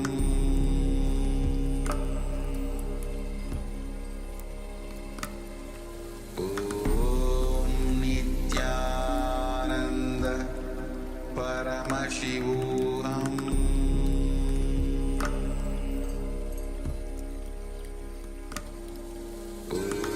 Om Nityananda Paramashivoham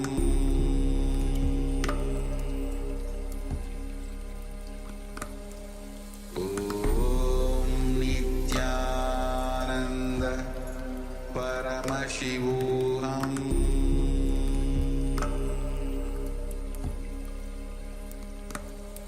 Om Nityananda Paramashivoham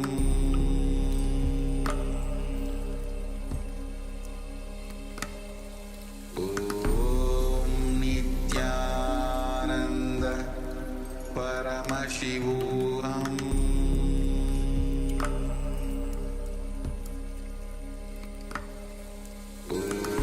Om Nityananda Paramashivoham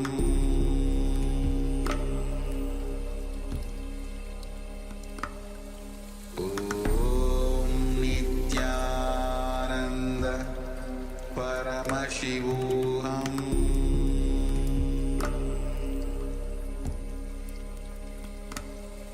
Om Nityananda Paramashivoham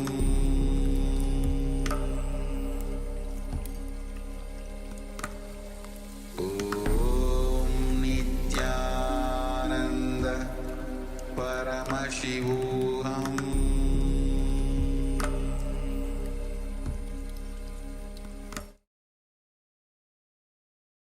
Slowly, very slowly, please open your eyes. Let's relax. So please understand, this is a very powerful exercise where Paramashiva reveals solutions through the third eye to any problem, any situation, any issue, anything at all. Whatever we are facing at this moment, when we simply hold that intention to manifest Paramashiva and ask for a solution, he simply reveals. It is a solution that we may not have thought before, but not only the solution, Paramashiva usually reveals much more than that, even the path, how to achieve it also. It's a very powerful process. And you can do this pretty much every single day, every single moment, whenever you're faced with something that you feel you are not able to handle all by yourself, you're not able to overcome or solve by yourself. Simply have that space of oneness, hold that intention that Paramashiva should reveal the solution to you, and you will see Paramashiva beautifully reveals the solution for whatever it is that you're facing. It's a very powerful process. So let's have a very quick moment where we share your revelation, what was revealed to you by Paramashiva, what you can share about the revelation. You can go ahead and share. You can share the problem or whatever the question that you had, that you put forth for Paramashiva, and exactly what he shared. You can go ahead and have a quick moment of sharing.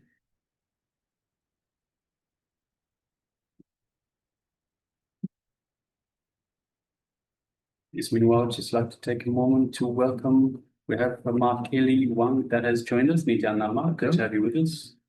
We have Ma Yoga Netra Shakti, Nityananda, good to have you with us. Yes, Nityananda. And I think we're also joined by Puja Nityanandam. Good to have you. Good to have you all with us. So on this day 9 of Paramashivoham. So welcome to all of you.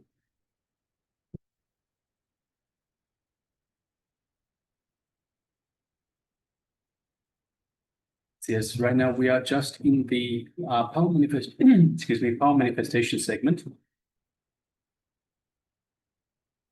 So sorry, we're about to get into the. Yeah. We were just asking all the participants who went through this manifestation to share their experience. We were manifesting the power of third eye solution and what Paramashiva revealed to each of us. Let's just have a quick moment of sharing before we enter into the next section where we receive further revelations from the Shiva Sutras by Supreme Pontiff of Hinduism, elevating our consciousness through the power of sound. Will be the next segment, and we have a sharing. Swamiji reveals that every problem can be solved by simple Mahavakya and conscious decision and bhakti. That's powerful, very beautiful, Ma. Thank you so much for sharing that. Thank you, sir.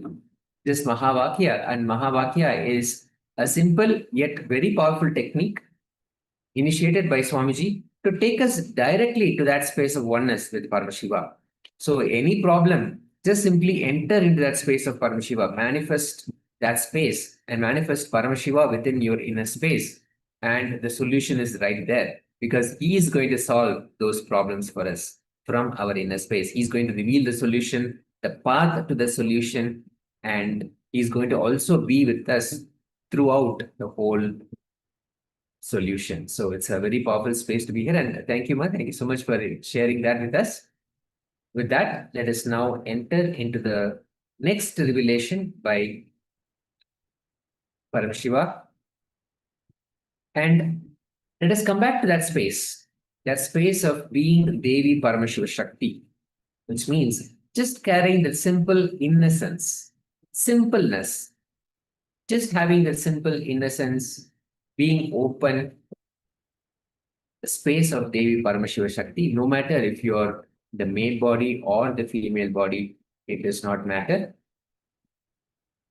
Let us quickly enter into that space as we become ready to receive the revelations from Paramashiva himself. Let us start. Even the wars, when the wars are described in our scriptures, in our Mahabharata and Ramayana, they say with the arrow, when they concentrate on a person, they will create a particular vibration, mantra. For every astra, there is a mantra. Varunastra or Nagastra or Brahmastra, for every weapon, there is a mantra. They will create that vibration. That vibration will do the effect.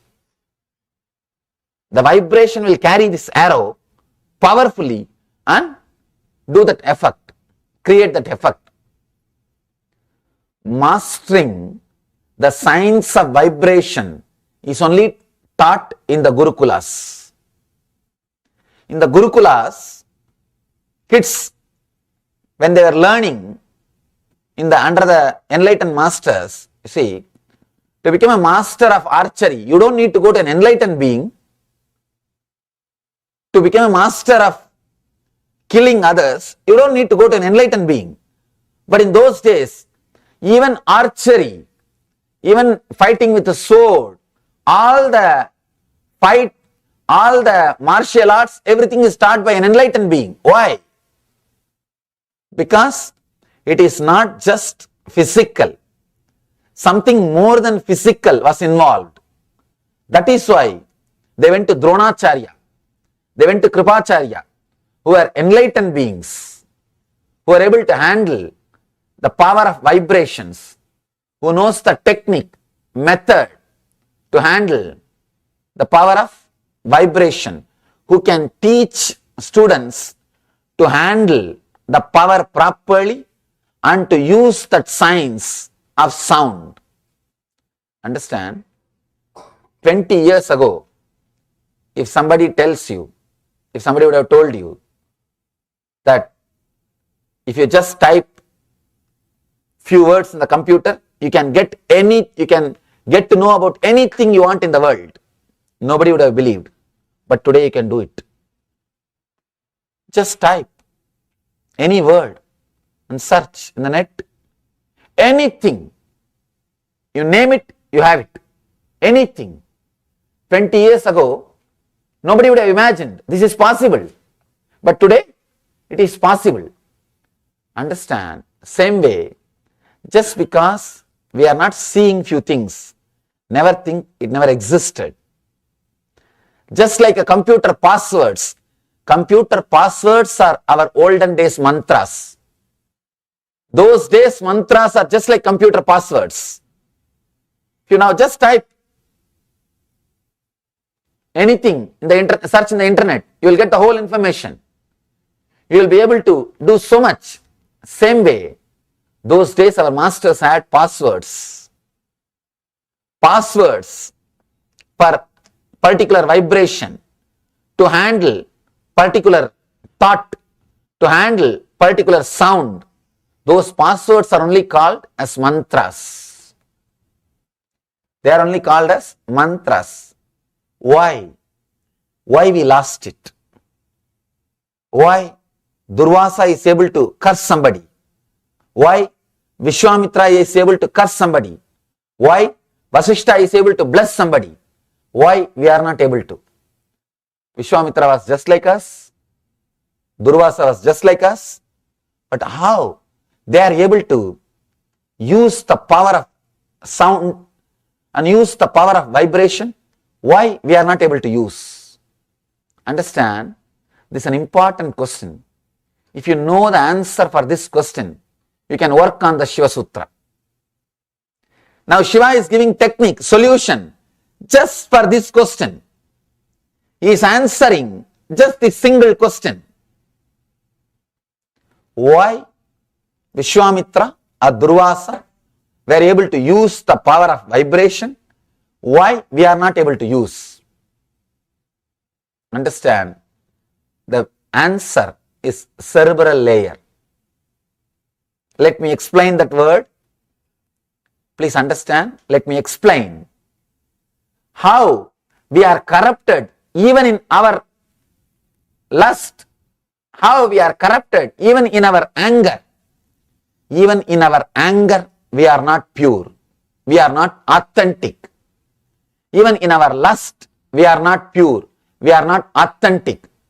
If Vishwamitra is angry, if Durvasa is angry, he will not sit and calculate whether the guy in front of me is my boss or subordinate. You will calculate. Understand? When you become angry, one part of you is still able to manage the calculation. He is my boss, too much is at risk, please relax. But Durvasa is not calculating. Durvasa doesn't know how to calculate. He is just fire. Authentic anger. I tell you, I am not telling you to shout at everybody or be violent at everybody. No. I am saying, integrate your anger, be authentic. Suddenly you will see anger leaves you. Lust leaves you. Somebody came to me and asked, Swamiji, I am addicted to smoking. I don't know what to do. Few days ago, I read a book and then dropped. I asked him, did you drop the smoking? No, I dropped reading books like that, which are confusing. Please do something. I told him, do one thing. First tell me, how did you start? He told me, when I was 15 or 16, I was standing in a shop with my friend. My friend was smoking. From a distance, my father saw, he misunderstood. He mistook that I am only smoking. The smoke was coming from me. So when I went back to home, he was shouting and he started beating me. In India, kids will be beaten. He was beating me. I thought, oh fellow, you already punished me, then why not smoke? I already received the punishment, then why not start smoking? Just my anger towards him, I started smoking. And I felt I have become a man when I say no to my father. The same problem you all will be facing in your house. When they say no to you, they feel that they have become independent. They are now man. They are now adults. They can think on their own. It is just the desire for freedom comes out as big no. Anything you say, all they know is no. Anything you try. See, to do some work, there are three ways. One, do it by yourself, or hire somebody to do, or tell your kids not to do. It will be done. Just anything, straight no. Because they feel strong when they say no to you. When they say no, their ego is feeling very strong. It's the nature. So I asked him, your anger towards your father only started this habit. First work on that anger. First be really authentic, integrate. See, if you are angry, express it on him. If you feel that expressing it on him will create karma, cycle, the chain, he will again express it on you, it will lead to one more karma, then at least know how to release it in the air. That's what we call releasing the samskaras, karma dahana. In Yoga Sutra, we have a technique, we have a method. If you can't express the anger on the other person, if you feel the cycle or the karma chakra will be created. Karma chakra means what?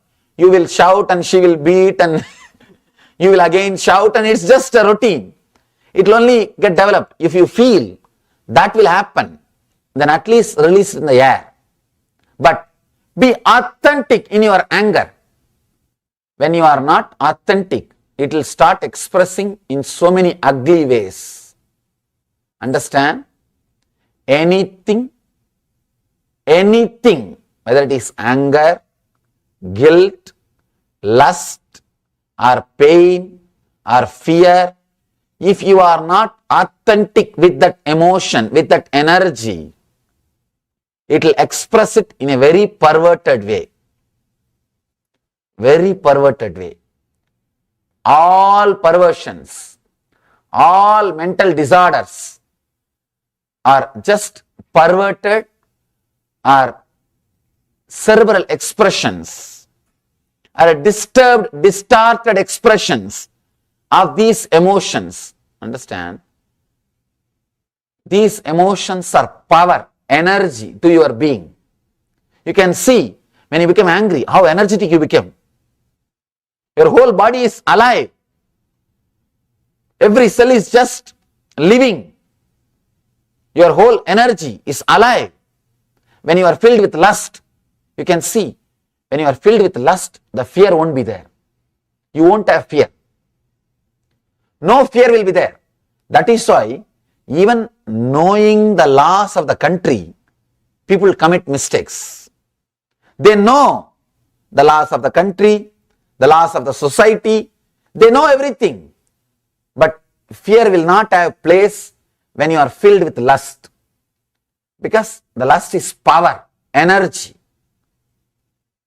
If you are authentic with that energy, the energy will liberate you.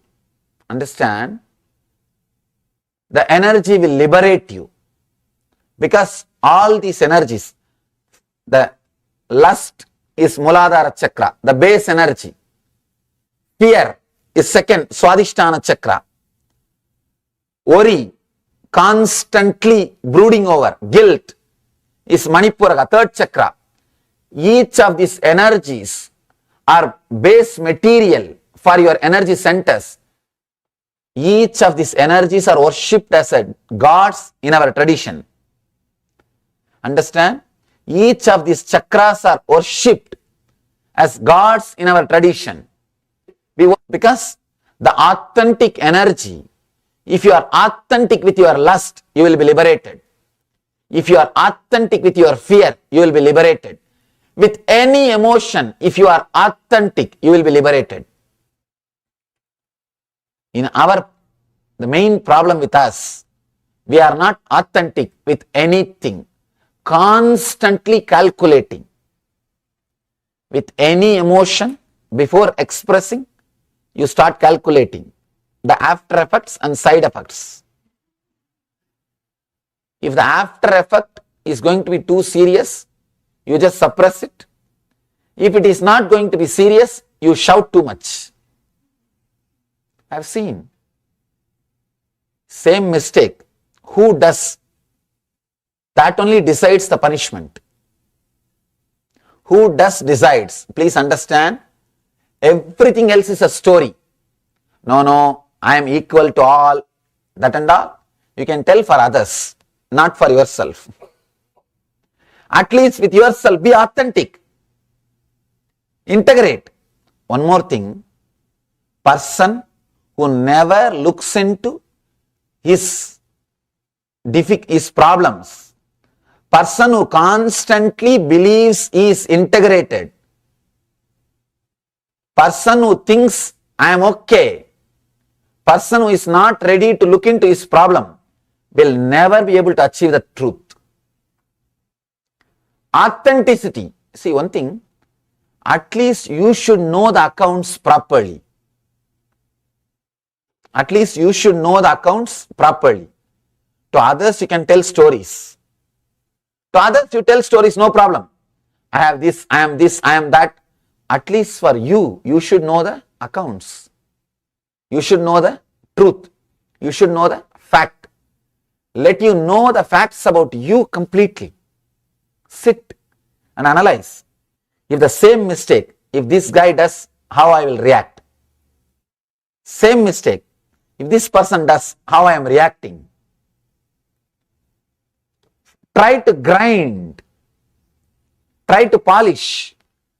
Try to be honest with yourself. Integrating yourself, bringing honesty to yourself is the only way to remove the hypocrisy.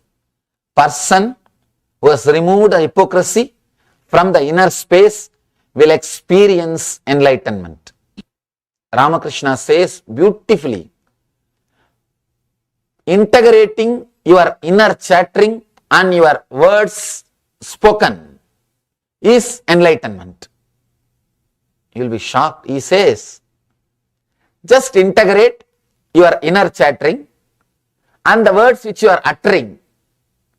Let both of them be integrated. You are enlightened. He says, Man mukh ek karo. The mind and the words, inner chattering and the words, if they are connected, you are liberated. I tell you, to live in a body in which the inner chattering and the words are connected is heaven. Is heaven. No other pleasure can show you that ecstasy like living in a body where this inner chattering and the verbal words, which spoken words, are integrated. It is just pure ecstasy. It's a pure ecstasy. Living inside, it feels so good. Constant ecstasy. That's what I call Nithyananda. If you can live inside a body in which the inner chattering and the spoken words are integrated, they are in tune, suddenly you will see you are living inside a hollow bamboo. You are living with such a vast inner space. As and now, you feel constantly suffocated. That is why you can't sit with yourself. Sometime, actually, I had a 1 week vacation just before coming to Ohio. 1 week vacation means no work, no program. Some of the situation was such that I was not able to continue my regular programs. 1 week. You will be surprised to know, not even 1 week, 9 days. I sat in my room, did not come out of the room 9 days. No TV. No TV, no music, no iPad, no video, nothing. No entertainment things. Just I sat, 9 days I did not come out. People who are taking care of me, the ashramites who are traveling with me, they said, Swamiji, let's go and have fresh air here, and let's go here, let's go there. I said, no, I don't feel like. 9 days, you see, it is not that I felt like going out and I controlled myself. I don't have to. I don't have to. If I think, simply I can go out and go around and do sightseeing and everything. There was no other routine, no other work. But I didn't feel like. Morning I'll get up, just sit and maybe 1 or 2 meals in a day, and then just sit and relax. Even people who lived around me were shocked because they have never seen me sitting in one place for 9 days. 9 days I did not come out of the room. Full 9 days. They were asking, what is this, Swamiji? Why? I said, just I don't feel like. Understand, you can sit with yourself only if your mind and words are integrated. Only if you have enough inner space. We were in the Vancouver, Canada, and there is so much of skiing, snow, everything is going on around. They were saying, Swamiji, let's go here, let's go there. I said, no, nothing is there. What is there? I am completely comfortable with myself. I can sit with myself for hours. I don't need anything to entertain me. We need so much of entertainment because we can't sit with ourselves. Suffocation. Understand? If you can't sit with yourself, your inner chattering and the spoken words are not integrated. You can't experience power of sound. The basic quality to experience power of sound, power of vibration, you must be able to sit with yourself. Doing nothing. People are shocked. They ask me, how can you just sit? I say, what is there? How can you not just sit? Human beings have lost one big dimension of the life. If you can't sit with yourself, be very clear, you have lost one major dimension of your life. Person who is born blind, he can't understand what he is missing. You can't explain to him. Person who is blind from birth, can you explain to him what he is missing? Even if you try to explain, he will only misunderstand. A small story. One blind guy, born from birth, blind from birth. One friend came to him and said, my child died. He asked, why? Why did your child die? No, we gave little milk, and that milk, because of that milk, he died. Milk. Milk means what? No, it will be white, liquid.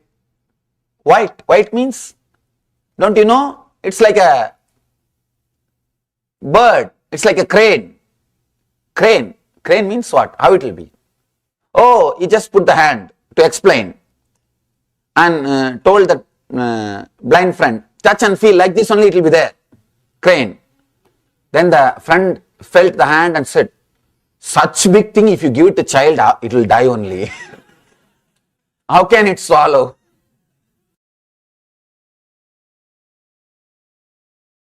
If you try to explain something to a person who is blind from birth, he can't relate. And you can't even make him understand what he is missing. Same way I tell you, if you can't sit with yourself, what you are missing, I can't explain. Not able to sit with themselves means does not have so much of inner space, so much of suffocation, Get all the unnecessary furniture and junk from your inner space out. See, now it's like you got too many furnitures, not only furnitures. Somehow you feel all this junk will be useful sometime. These mad people, if you have seen, the mad people, they will go around and collect everything. Every cover, bag, all the things from the road. And if you ask them why, no, it will be useful at some point. They will keep all those things in the house and they will be sleeping outside. Now that is what we are doing. We have collected enough furnitures and junk. Furniture means which you are using now. Junk means which you are thinking you will use it in the future. But you will never use it. Collecting everything and keeping in the inner space, and you are sleeping outside. You are never able to enter in your inner space. So much smell. It is so dirty. You always live outside with your TV, with your iPad, with your laptop, with your car, or with some other entertainment programs. You not able to sit with yourself means you are not able to enter into your own home, your own inner space. Understand, you are completely cheated by this consumeristic culture. The worst thing which can happen to human beings is being cheated by the consumeristic culture. Consumeristic culture means you can have anything, have more. What to do? That later on will take care. That we will think later on. Now have more. You are bombarded with desires. You are blasted with advertisements. Constantly. So much of please don't mistake me. I am not disrespecting, but I am telling you the truth. So much of advertisement for food and medicine is not good. See, constantly you are seeing the restaurants. You see, I am not comparing or criticizing. Everywhere, so much of advertisement for food. What will happen? Every time when you see a food, such big burger photographs, and you will think, why not have one? So much of consumeristic attitude, life. Understand, you lose your inner space. Inner space is lost. You can't sit with yourself because you are constantly, one more thing, you are taught, you are conditioned. If you are sitting with yourself, you are lazy, useless. I am not telling you to be lazy. I am not encouraging you to be lazy. But I am saying, when you want, you should be able to sit with yourself. You should have integrity, clarity, freedom, energy, just to sit with yourself.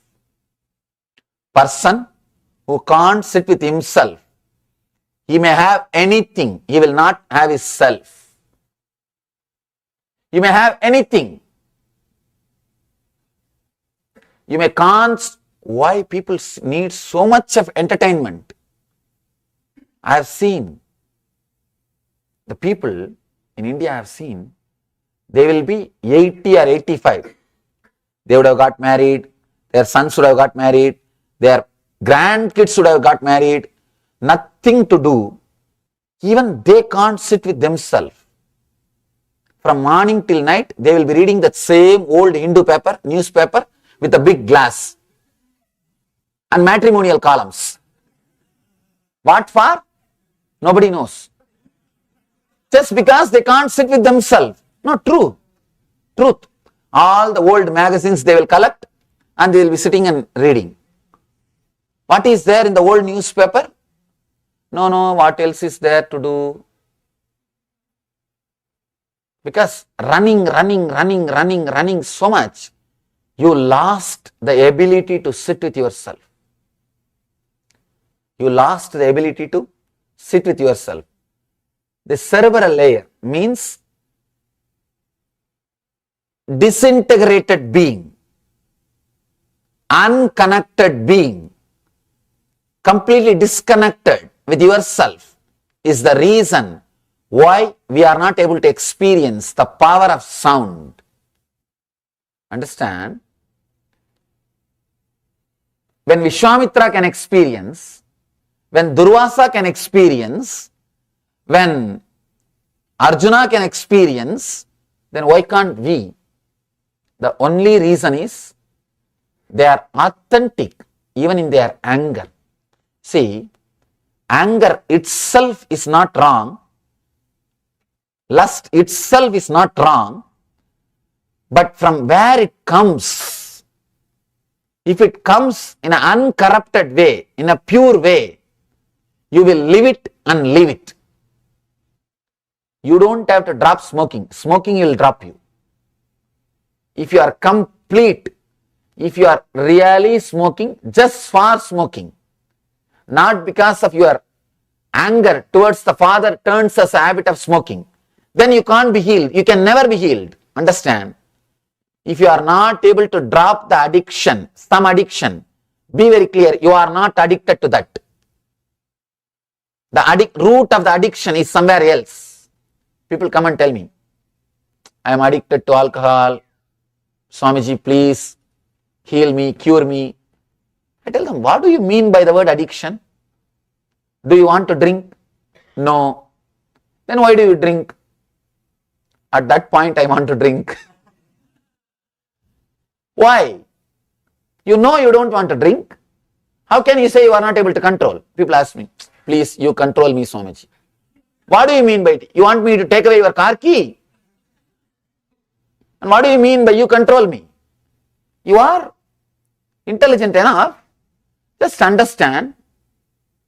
Difficulty is they are not directly addicted to alcohol. Some other anger or vengeance, some other emotion perverted, got perverted, and that is associated with addiction. Like a story I told you, that boy is not directly addicted to cigarette. No, his anger took a perversion and he started smoking. Whenever he smokes, his unconscious feels satisfied. He is taking revenge on his father. He always says, when I leave that smoke, I feel I am leaving it on my father's face. I am blowing it on my father's face. His unconscious feels satisfied when it uses the anger in some other way. He feels satisfied. I am taking revenge on my father. Impossible. You can't drop addiction. You can't drop addiction unless you are authentic, unless you are able to understand to what you are addicted. I told him, you are addicted to the anger, vengeance to your father. You are not directly addicted to smoking. Heal that. Smoking will drop you. You don't have to drop smoking. Smoking will drop you. If you are addicted to something, understand, if you are not able to drop something through your logical analyzing, be very clear, you have the perverted emotions. You have the perverted being. Your inner chattering and the spoken words are not integrated, are not clearly connected. They are not directly relating with each other. The power of sound can be experienced only if your spoken words and the inner chattering is directly connected. Durvasa is not bothered. When he comes, when the anger fills him, he doesn't bother who is cursing. He cursed Shiva. You know that? He cursed Shiva, Mahadeva. He did not even bother Who is cursing? When he is filled with anger, he is authentic. When Vishwamitra was filled with lust, he was authentic. When he was filled with guilt, he was authentic. When you are authentic with any emotion, when you are directly connected to that emotion will liberate you. It will liberate you. No emotion will bind you. They will bind you only when you are not facing them face to face. Only when you are not connecting with them directly. Even fear. When you go into the fear, you will be liberated. Here, Shiva is giving a beautiful technique to work on the power of sound. Let me read the sutra in Sanskrit, then we will know the meaning and how to use this technique. Understand? Now we all know there is something called power of sound. Means the sound can transport you to a different plane of existence. There were masters who used this science, and I told you even experiences from my life. And now we have a technique how to use it in our life, and we know why they were able to use and we are not able to use. The reason why they were able to experience the power of sound and why we are not able to experience.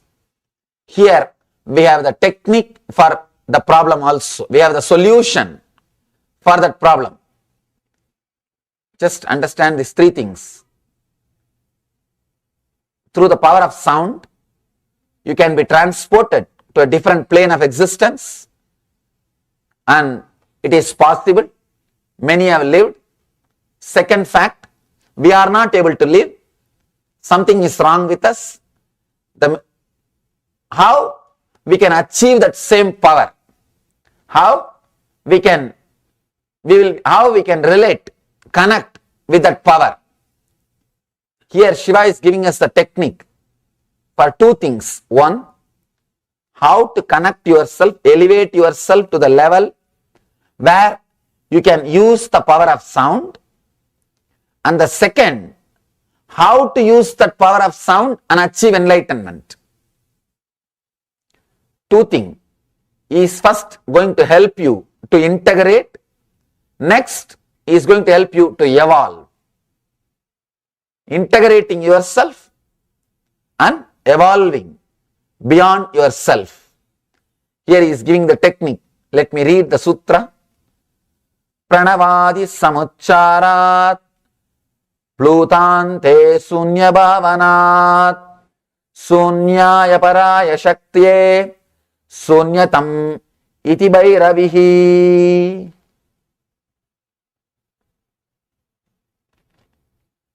Again, the big problem is translation.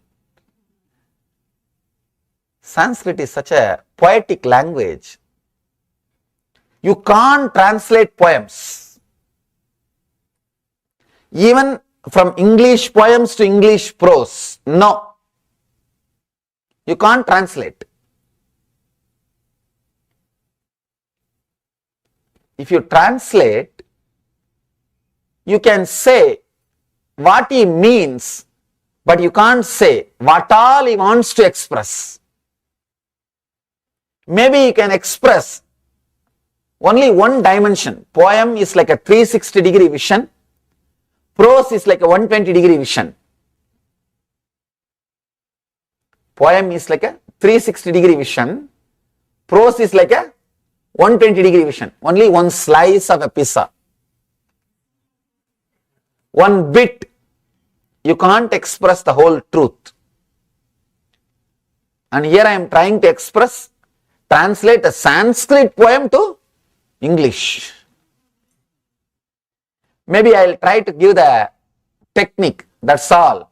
I don't think I will be able to translate the sutra completely. Intone a sound, O Bhairavi, as Om, the A-U-M, A-U-Ma, the pranava. Slowly, as sound enters the soundfulness, let you also enter and become enlightened. Very simple sutra.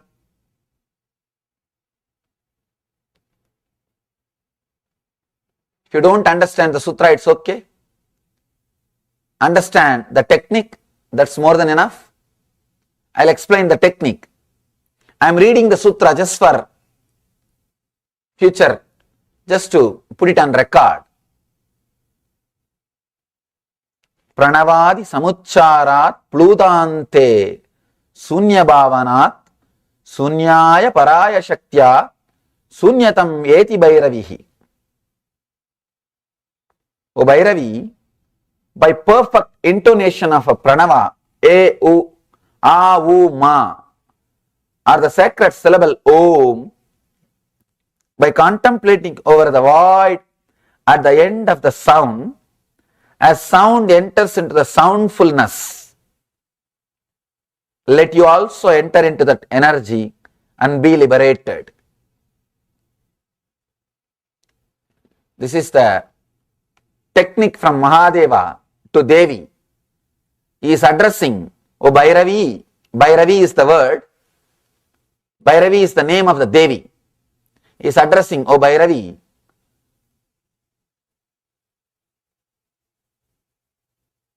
use this technique and experience, let the people experience enlightenment. This technique is given for us through Devi. Devi is enlightened, no doubt. It is given to us so that we will become enlightened. This Murti is made out of the Dhyana Sloka from this book.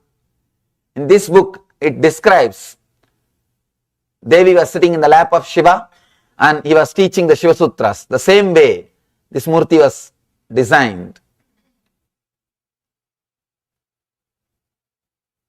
Because I feel this is the book of the books. This book is beyond, incomparable. No other book can claim that they have solution for all possible problems. Here, practically Shiva solves all the existing, existed and yet to exist problems. He gives solution for everything. He says, intone a sound as A-U-M, Om, A-U-Ma, slowly. As sound enters soundfulness, let you also enter and liberate. Let's understand the technique first. And let me connect how this is going to directly help to integrate our inner chattering and verbalization. How it is going to create more inner space. How it is going to integrate us. And how it can elevate us to different plane of existence. How it can elevate us to different plane of existence. Understand? When you create a particular sound, your mind will be occupied only with that sound. Especially loudly. If you are creating internally, you will be doing 2-3 things. I always tell people, don't close your eyes and sit here. People think, no, Swamiji, I am meditating and listening. No. Good listener is a person who is thinking about something else. You will be sitting and acting as if a good listener. What he will be doing? He is lost somewhere else. If you are using the words internally, your whole being will not be integrated. No. Create the sound loudly. Let others also listen. Actually, you listen what you think only when you talk to others. See in your life, many times, when you talk to others about your idea, you yourself get new ideas. People think you planned and now you are coming and giving presentation. No. Suddenly you discovered it. That's all. When you are talking to others, suddenly you discover it. Actually, great truths are discovered when they are presenting the truths. That's all.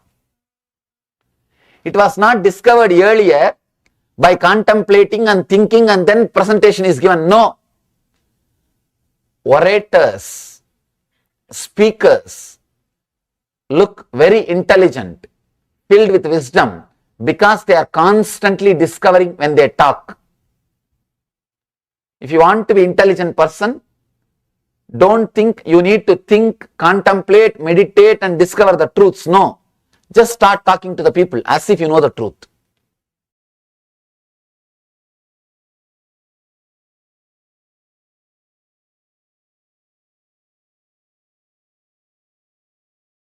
Now, some of the great truths in Sanskrit, we say, by listening, you learn only 1/4. By meditating and contemplating, you know half. The third portion, you will learn only when you talk to others. And the fourth part will be experienced through the experience. You will become a complete being when you experience it. 25% of truth and the knowledge and the new things can happen to you if you talk loud. If you talk to others, 25% new things can happen to you. That is why people go on talking. Now, because once you found the neck, God, when I am talking, new things are coming up into my being. I am expressing new things. You start enjoying talking. Even if you don't have somebody, just catch somebody. Or you have pets who can't run away. Start talking.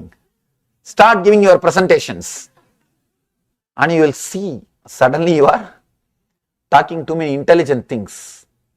And things are falling in tune.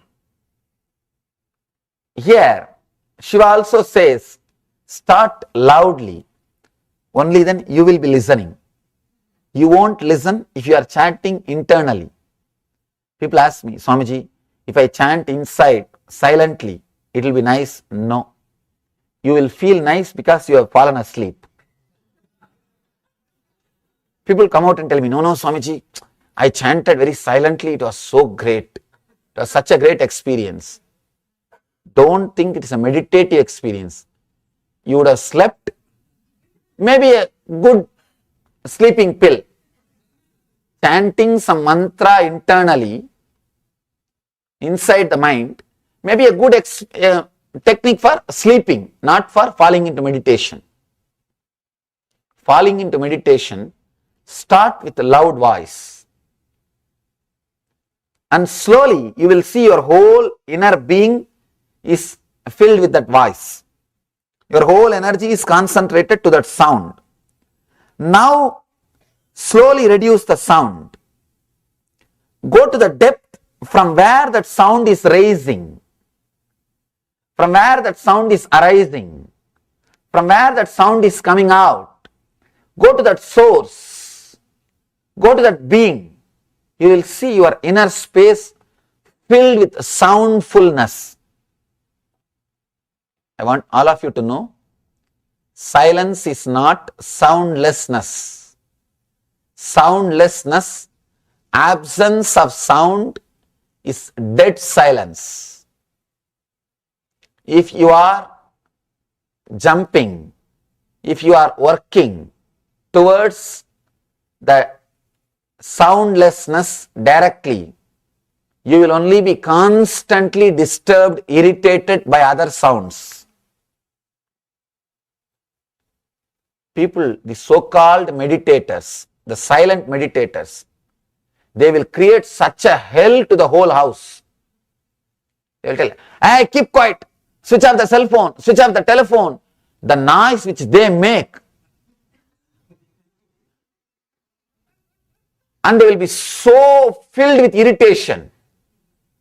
And I have seen people who are working towards the absence of sound, who want absence of sound. For them to meditate for 10-20 minutes, they will turn the whole house upside down. They will shout at this person, that person, and after shouting, before sitting for meditation, they will shout, go around, keep quiet, keep quiet, keep quiet, keep quiet. After coming out of the meditation, they will come and shout, you didn't have sense when I was meditating, you did that, you did that. Even if you do something, create some noise, and other times they won't record so clearly. It means what? When they were sitting in meditation, they were recording like a voicemail. Whatever was going on was getting recorded. People who work for the soundlessness, and even when they were sitting, they will be so irritated.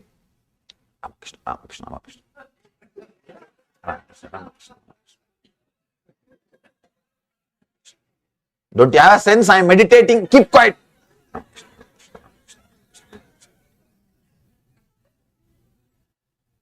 When you are working towards the dead silence, even a small sound will irritate and disturb you.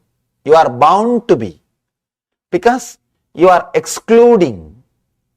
Anything which you exclude will take revenge on you. Anything you exclude will take revenge on you. And you will see purposely sounds are coming towards you.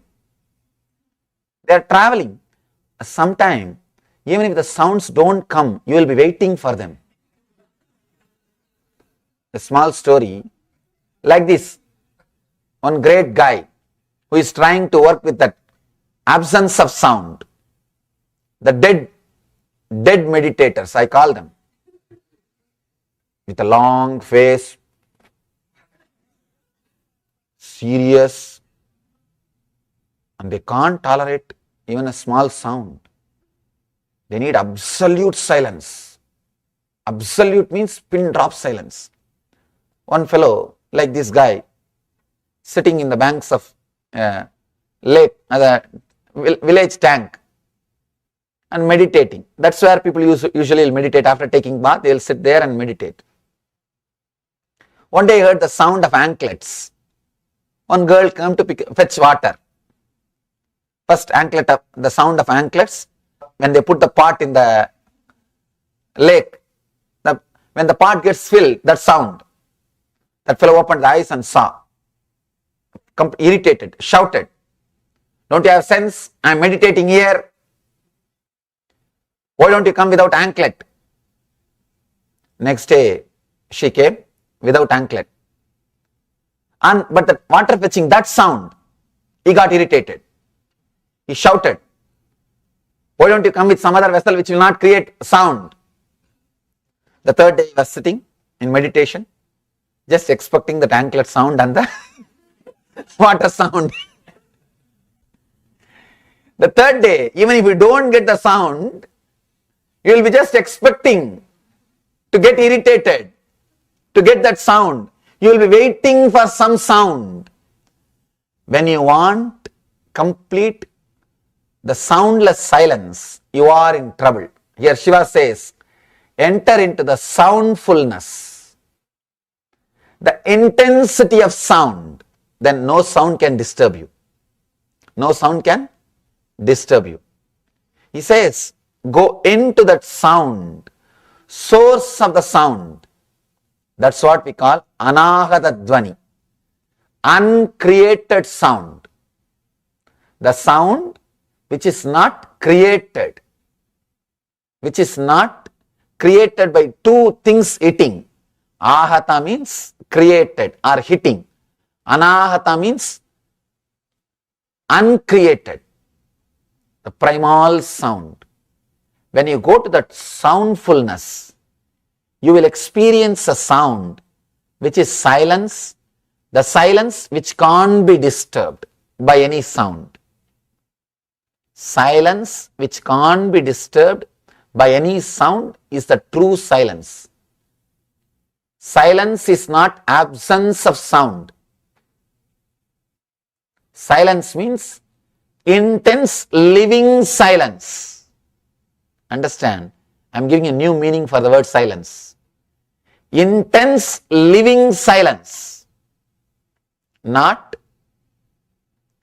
dead graveyard silence. These guys who are working for the dead silence, soundlessness, even in graveyard they will not be relaxed. They will say, oh, the air sound is coming, or some bird chirping. They will be disturbed by some sound. If you are excluding, you will be disturbed. If you are including, nothing can disturb you. Shiva is a great master who includes everything. Who includes everything. Let me describe the technique so that you can play with this technique. Play with this powerful technique. Understand? This technique will do two work. One, will first heal you, integrate you, so that you can start experimenting and experiencing the power of sound. You will achieve the state of Vishwamitra or Vasishta or Durvasa. You will be able to play with the power of sound. The second thing, you will be able to use this same technique to elevate you to the enlightened consciousness. Healing you is one part, elevating you is second part. Healing you means bringing you to the level of Durvasa, Vasishta, or the Vishwamitra. Elevating you means what I said, that just by sound you can walk on fire, you will not be burnt. That is elevating. Transporting you to the different plane of existence. Both can be done by just this one technique. People ask me, technique seems to be so small, how can such big work happen, Swamiji? It feels like too good to be true. Understand, when you get a key, when you get a small key, if you start analyzing logically, gosh, such big house, such small key, I think this owner is cheating me. Do not use your negative logic before you try. Just try. Try for a few days. At least you should have tried few times, then you can decide whether it opens or not. Our logic, gosh, problem is so big, but solution is so small. House is so big. Key doesn't have to be house size, but at least it should be door size. Logically, that is what it should be. Na? It may not be house size, at least it should be door size. But it is too much.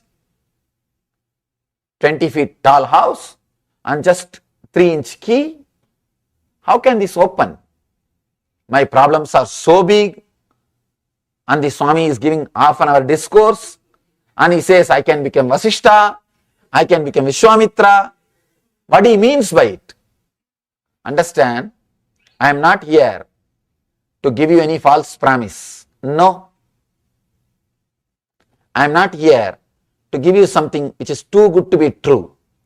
I am here just to share the things which I experienced, and just to share the technology which millions have experienced. Millions have experienced. This technology is developed by at least 2 million inner scientists with 10,000 years of research and development, practiced by 1 billion people around the world. This is the essence of the Vedic tradition. Vedic tradition boasts at least 10 million inner scientists and 10 million inner science laboratories. In India, we have 1 crore temples and ashrams. 1 crore temples and ashrams where every day congregation happens. We don't believe in holiday religion. No. Every day congregation happens. 1 crore inner science laboratories and 10 million, same way, 1 crore inner scientists who are working with this technology, who are working with these mantras, with these great truths, and 1 billion people following this technology. Understand, I am expressing the experience of the great masters. All you need to do, just play with these techniques. You don't even have to be a serious meditator. Serious meditator is a guy who is depressed. No, really.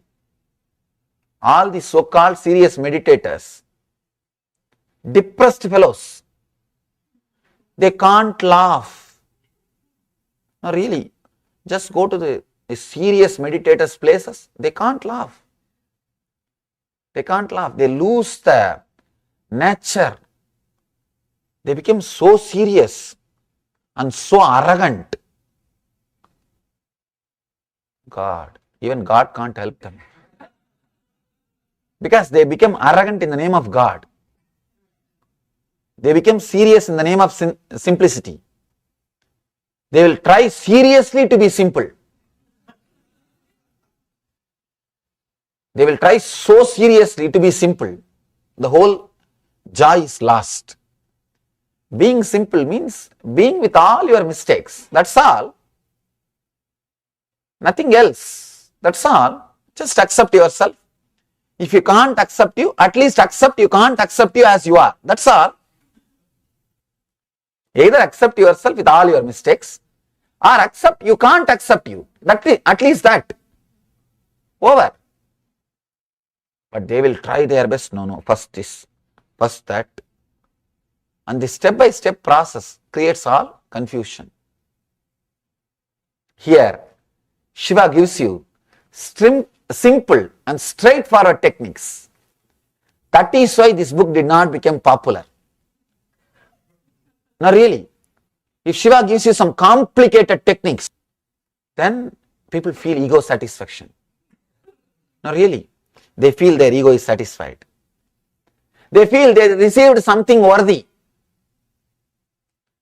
Simple things do not appeal to an intellectual mind. Simple things people don't feel connected to it. They become so complicated. Anything which is very complicated, they feel connected. I have seen, when I tell people, go around the hill 10 times in my native place, that going around the hill is a famous tradition. 16 kilometers, they will have to walk 10 miles. If I tell them, please go around that Arunachala hill, do the Girivalam for 10 times, they will leave so happily that they will go out and tell, Swamiji gave me big solution, all my problems disappeared, I am so happy I came and met him. If I tell them, please sit for 10 minutes and meditate every day, I think this Swami doesn't know much. This Swami doesn't know much about spirituality. It's okay. I think he is after all young person. He will not know too much about spirituality. I think anyhow, whatever he knows, he told me. But I will go for second opinion.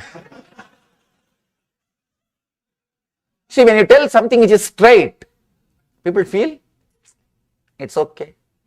I just came to see what he tells. I just came to check out.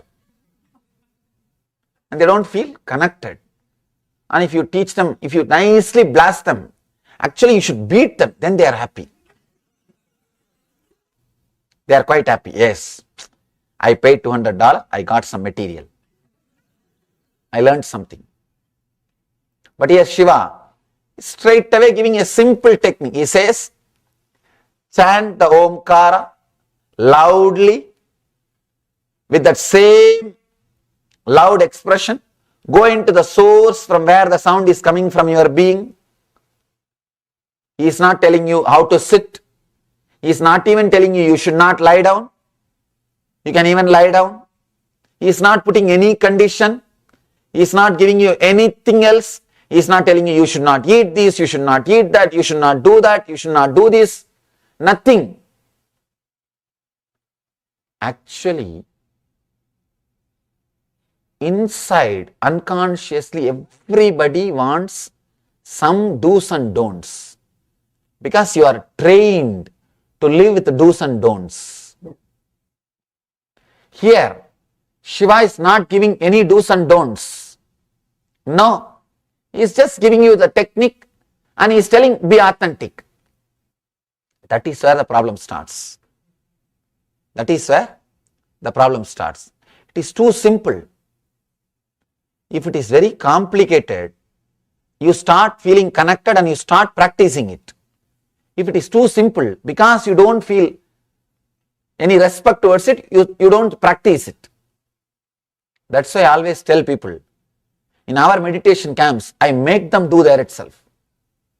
Once you do, then you know. Then you know the power of it.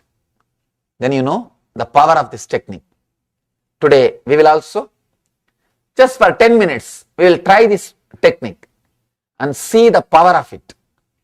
See, if I just give you the glimpse of this meditation, only one experience with this meditation, you will not stop doing it. You will never miss it. Giving one glimpse of this great technique is what we call initiation, diksha. Diksha means making the person experience at least once, so that he will continue. He will continue to experiment. See, if you experience once, that's enough. You will continue to experience. You will continue to practice. But till then, your intellect will be playing its own game. At least once I should show how the key opens. Then if I hand over the key, you know, yes, this key opens this house. Then you can be inside the house or outside the house. You will have confidence. This key opens. Even if once I don't show, you will not even have the confidence to use the key. So now, let us work on the key just for a few minutes. Let me explain the technique once more. You will create intense, deep sound of Omkara. Om.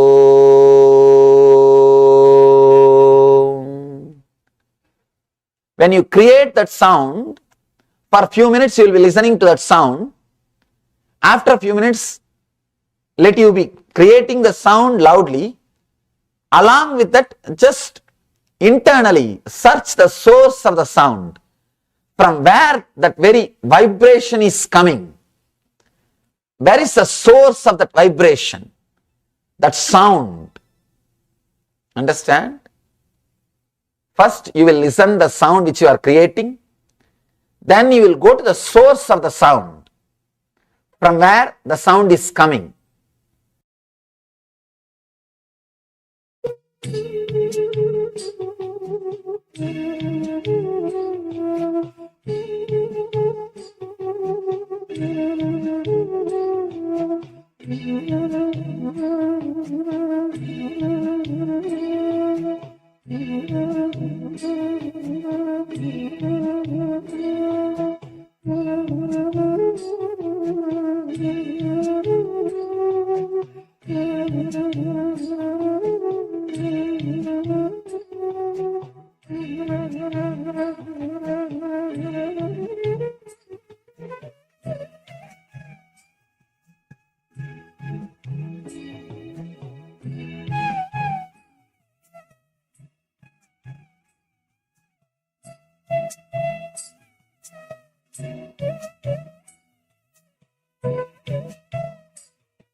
Even the wars, when the wars are described in our scriptures, in our Mahabharata, Established since 2002 in the United States of America. with the arrow, when they concentrate on a person, they will create a particular vibration, mantra. For every astra, there is a mantra. Varunastra or Nagastra or Brahmastra, for every weapon, there is a mantra. They will create that vibration. That vibration will do the effect. The vibration will carry this arrow powerfully and do that effect, create that effect. Mastering. Established since 2002 in the United States of America, the United Ancient Nations is an intergovernmental organization currently made up of 160 plus members and indigenous nations. The UAN and its work are guided by the purposes and principles contained in its founding charter. The UAN is a manifestation of the profound connection amongst indigenous peoples across the world, including African, Andean, American, European, Caribbean, Oceanic, and Asian regions, rooted in shared wisdom, sustainable practices, and deep reverence for the earth. The United Ancient Nations serves as an international cultural and diplomatic organization focused on uniting indigenous cultures globally. Our governance structure is council-based without territorial claims, led by a collective leadership through our General Secretariat. As a non-state entity with UN-style advocacy, we focus on several key areas: cultural and digital heritage preservation, indigenous diplomacy, revival of indigenous knowledge systems to solve humanity's problems, global peace, environmental preservation, health and wellness, sustained economic development, indigenous and cultural tourism. While the UAN represents numerous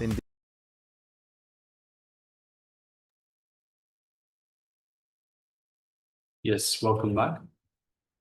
So after that wonderful revelations from the Supreme Pontiff of Hinduism and also the guided meditation, the Omkara meditation, the sound meditation, let us now move into the power manifestation segment. And once again, the power for today is the power of third eye solutions. So what does that mean? That means asking questions and getting solutions directly from the cosmos, from the cosmic archives. So we put a question in our third eye. We connect to Paramashiva, to the divine. We put a question in our third eye, something that we want answered, something that we want a solution for, a problem we might want a solution for, something that has been stubborn, we haven't been able to move. And from this connection, this space of oneness with Paramashiva, the manifestation will simply start flowing through, and we will receive the answers from the cosmic archives, from Paramashiva himself. So requesting, first of all, let us ask everyone to please come on camera. We have a number of participants in the two-way on Zoom that have the camera switched off. Requesting, please switch on your cameras and be available in the camera frame. So we have Ma Shaming Muse, Ma Lukia, and Ma Guishu Jing. If you could please switch on your cameras, be available in the camera frame. And of course, for those of you that are following us on YouTube, you are welcome, of course, to take part in this power manifestation as well. Please do join us for the power manifestation. So once again, it is connecting to the divine and downloading the answer solutions directly from the cosmic archives for whatever problem that you are having. So let's sit comfortably with the head, neck, and spine in a straight line. Let us close our eyes.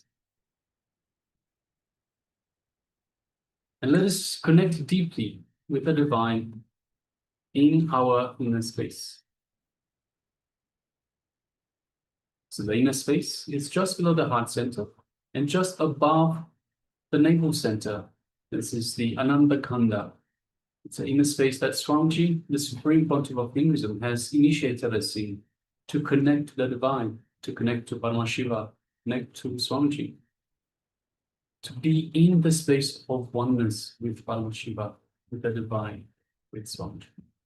So let us bring our full awareness to our inner space, our Ananda Ganda, and let us connect deeply to Swamiji, connect deeply to Paramashiva, being both in oneness and being one with Paramashiva. Take a moment and feel that space of oneness. feel that feeling connection you have to Paramashiva, to Swamiji, and involve both Swamiji and Paramashiva in your inner space. Just a mere remembrance invokes Swamiji, the divine Paramashiva in our inner space. Let us feel that space, that feeling connection, that space of oneness in our inner space. And the powerful cognition that all there is Paramashiva. There is no other. We are Paramashiva.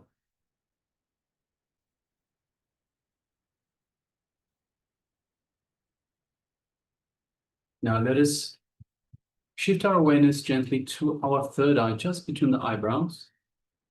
And let us have a question, a solution that we want verified, something we want an answer for, directly from the cosmic archives. Let us formulate that and keep it in our third eye,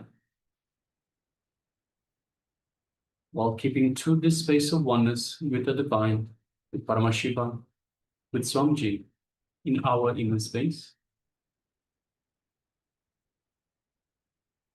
So continue to feel that space of oneness, continue to expand into that oneness,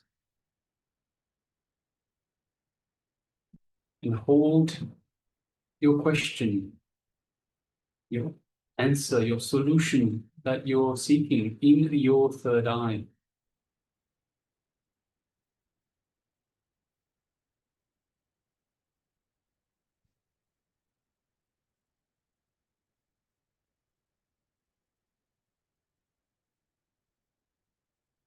Now let us start chanting Mahavakya.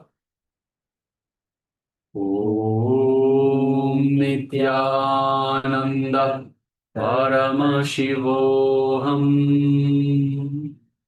Om Nityananda Paramashivoham.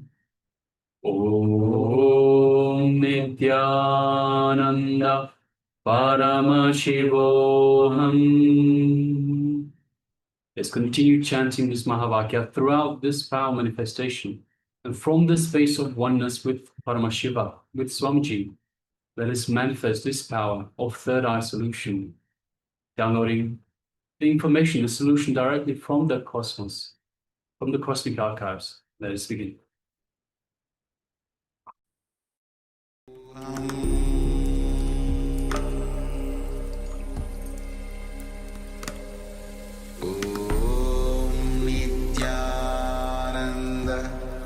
Paramashivoham.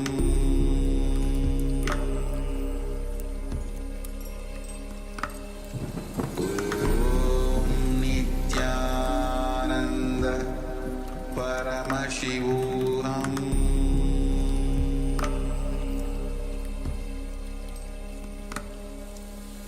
Om Nityananda Paramashivoham. Paramashivoham.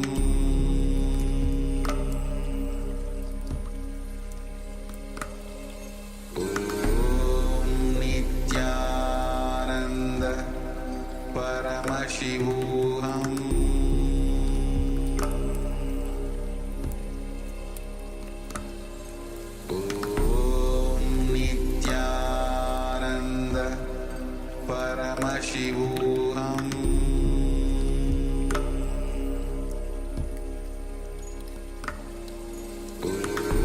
Om Nityananda Paramashivoham.